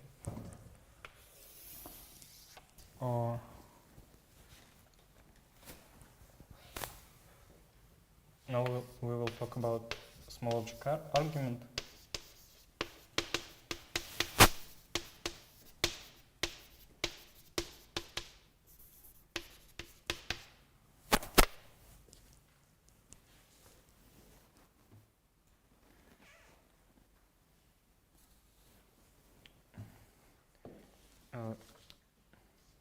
This all the way to defining a cofibrantly generated model category. Definition: object X in C, some category C, is called K small for some for K being a cardinal number.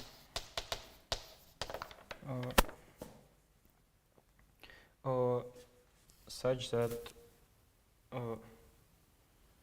if we have if for every K filtered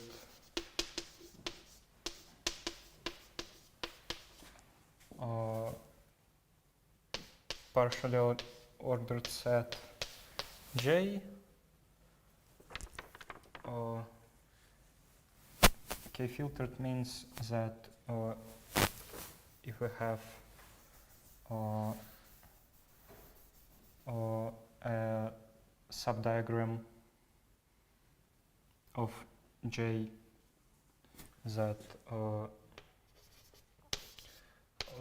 has a number of arrows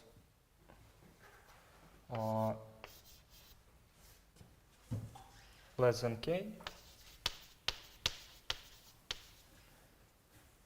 then it has a co-column, which means that the element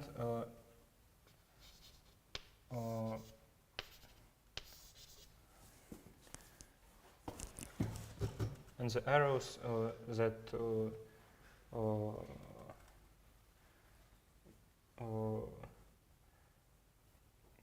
given us a commutative diagram.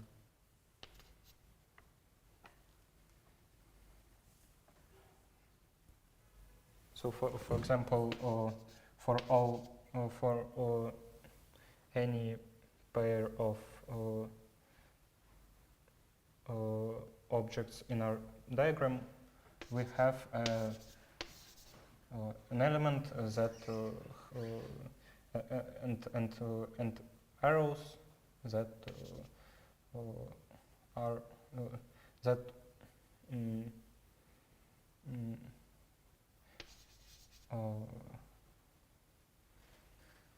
That map into the cell. yeah.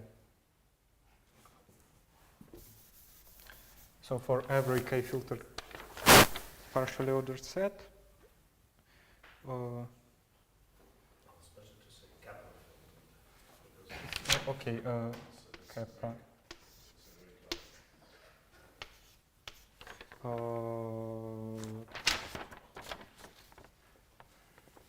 And a diagram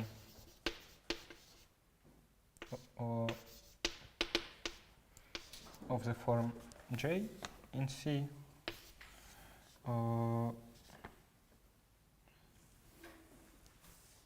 and for every morphism from X to co-limit of this diagram,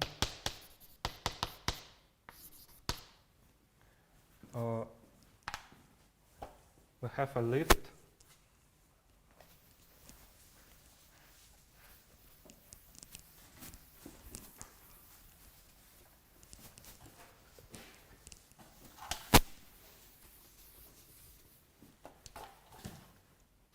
so have something like that.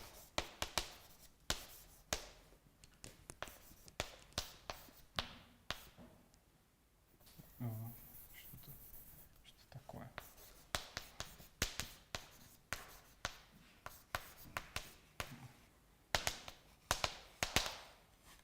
У нас есть стрелки.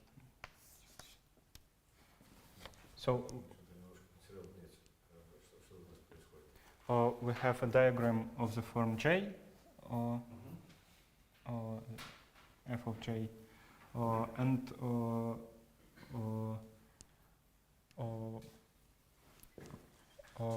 as our category is has all co-limits, we have a co-limit of this diagram. And we have a map from our object that should be k small to our to this co-limit. So object is called k small if this map has a lift. So if exists a map to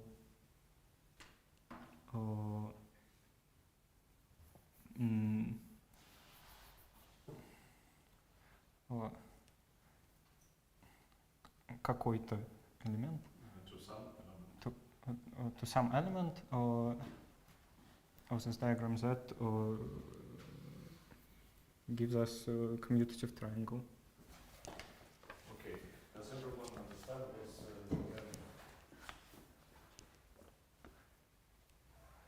Or maybe I can give an example from topology. Or if we have a diagram of the form, say just an skeleton. Let's give an example and a counterexample. Okay.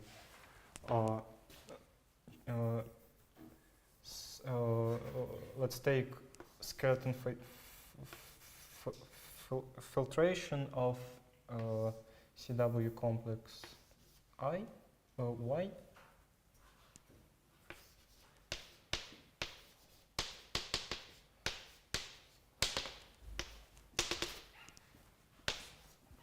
So the co-limit of this diagram is Y, and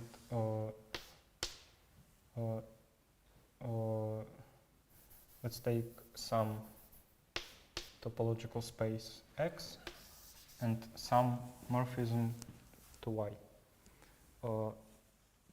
I state that if X is a compact topological space, then it is aleph 0, как это писать? Напишу просто так. And small. Okay. On the other hand, if we take x equal y itself, then there is a map from y to y, the identity. But it doesn't factorize in general through any of the scales. Yeah, if y is infinite dimensional, then Yes. we have no. Unless y is finite dimensional itself. Okay. So we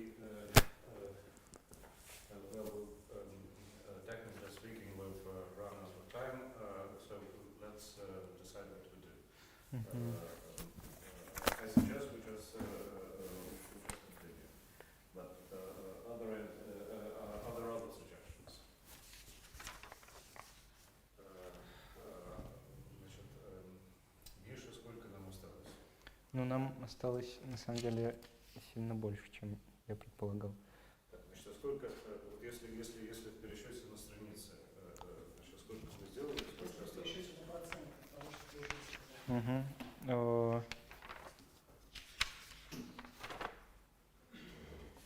сколько? Мы успели одно... Я бы сказал 60%. 60%. Значит, По-русски говоря, это еще час. ну, я бы сказал, что это, значит, ну, с учетом оптимизма, это еще примерно столько.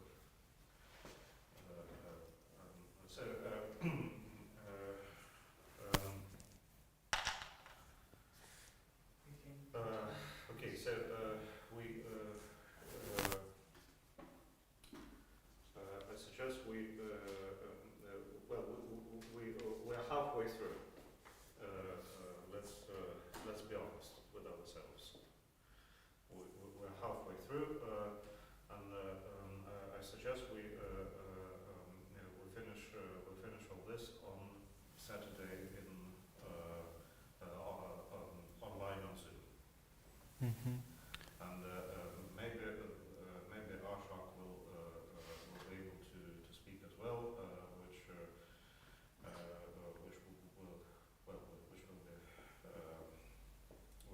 will be good because his topic is also related to model categories. Another option would be to just have a break now and continue, but then we'll finish very late and everyone will get tired. So I think it's better to stop and continue on Saturday on Zoom. What do you think? Честно говоря, у меня нет технических возможностей. То есть я не знаю, на чем я буду писать. Либо... Я могу позже выложить. Ага, хорошо, тогда... Можешь писать в 306 аудитории под запись. Ну, в смысле, как знаешь, как... Интересно. Если есть люди, которые могут, то есть умеют пользоваться вот этой штукой, то да, значит, на ней можно написать, значит, даже лучше, чем на планшете. Но На четверговом семинаре люди вот включают трансляцию. Пошел. Тоже можно. Трансляцию можно запланировать. Значит, давайте сначала мы решим, значит, хотим ли мы продолжать сейчас дальше до упора или Нет, сейчас страшно. значит, сделаем паузу. Значит, ну почему? Потому что уже все надоело. Хорошо, тогда значит, давайте сделаем паузу сейчас и значит, продолжим в субботу. Значит, теперь техническая проблема, как писать, если нет планшета. Значит, разрешим ли эту проблему? Значит, вроде значит, Никита говорит, что значит, можешь поделиться на время. Хорошо. Хорошо, тогда... значит, Я говорю, то есть в крайнем случае можно просто... Хорошо, тогда да, если Никита может поделиться, тогда значит, в принципе можно на этом и остановиться. Значит, ну, значит, в принципе, доска здесь, доска в 110, они тоже позволяют, имеют этот функционал, но значит, нужно уметь с ними обращаться. Есть еще доска в 108. Значит, доска в 108, ну, все то же самое относится к ней тоже. В общем, это где-то минут на 20, значит, освоить, значит, ключи, чтобы все работало. Вот, но, в общем, plan A, unless we come up with a better one, plan A would be to stay, and I will send you a Zoom link, and so plan A is to continue on Saturday on Zoom, and I will send the link around. Now, if there are any changes, I will let you know as well. во сколько? Okay. Well, we could start earlier. Да, давайте. Чем раньше, тем лучше. For example, 2 o'clock. 2 часа. 2 o'clock.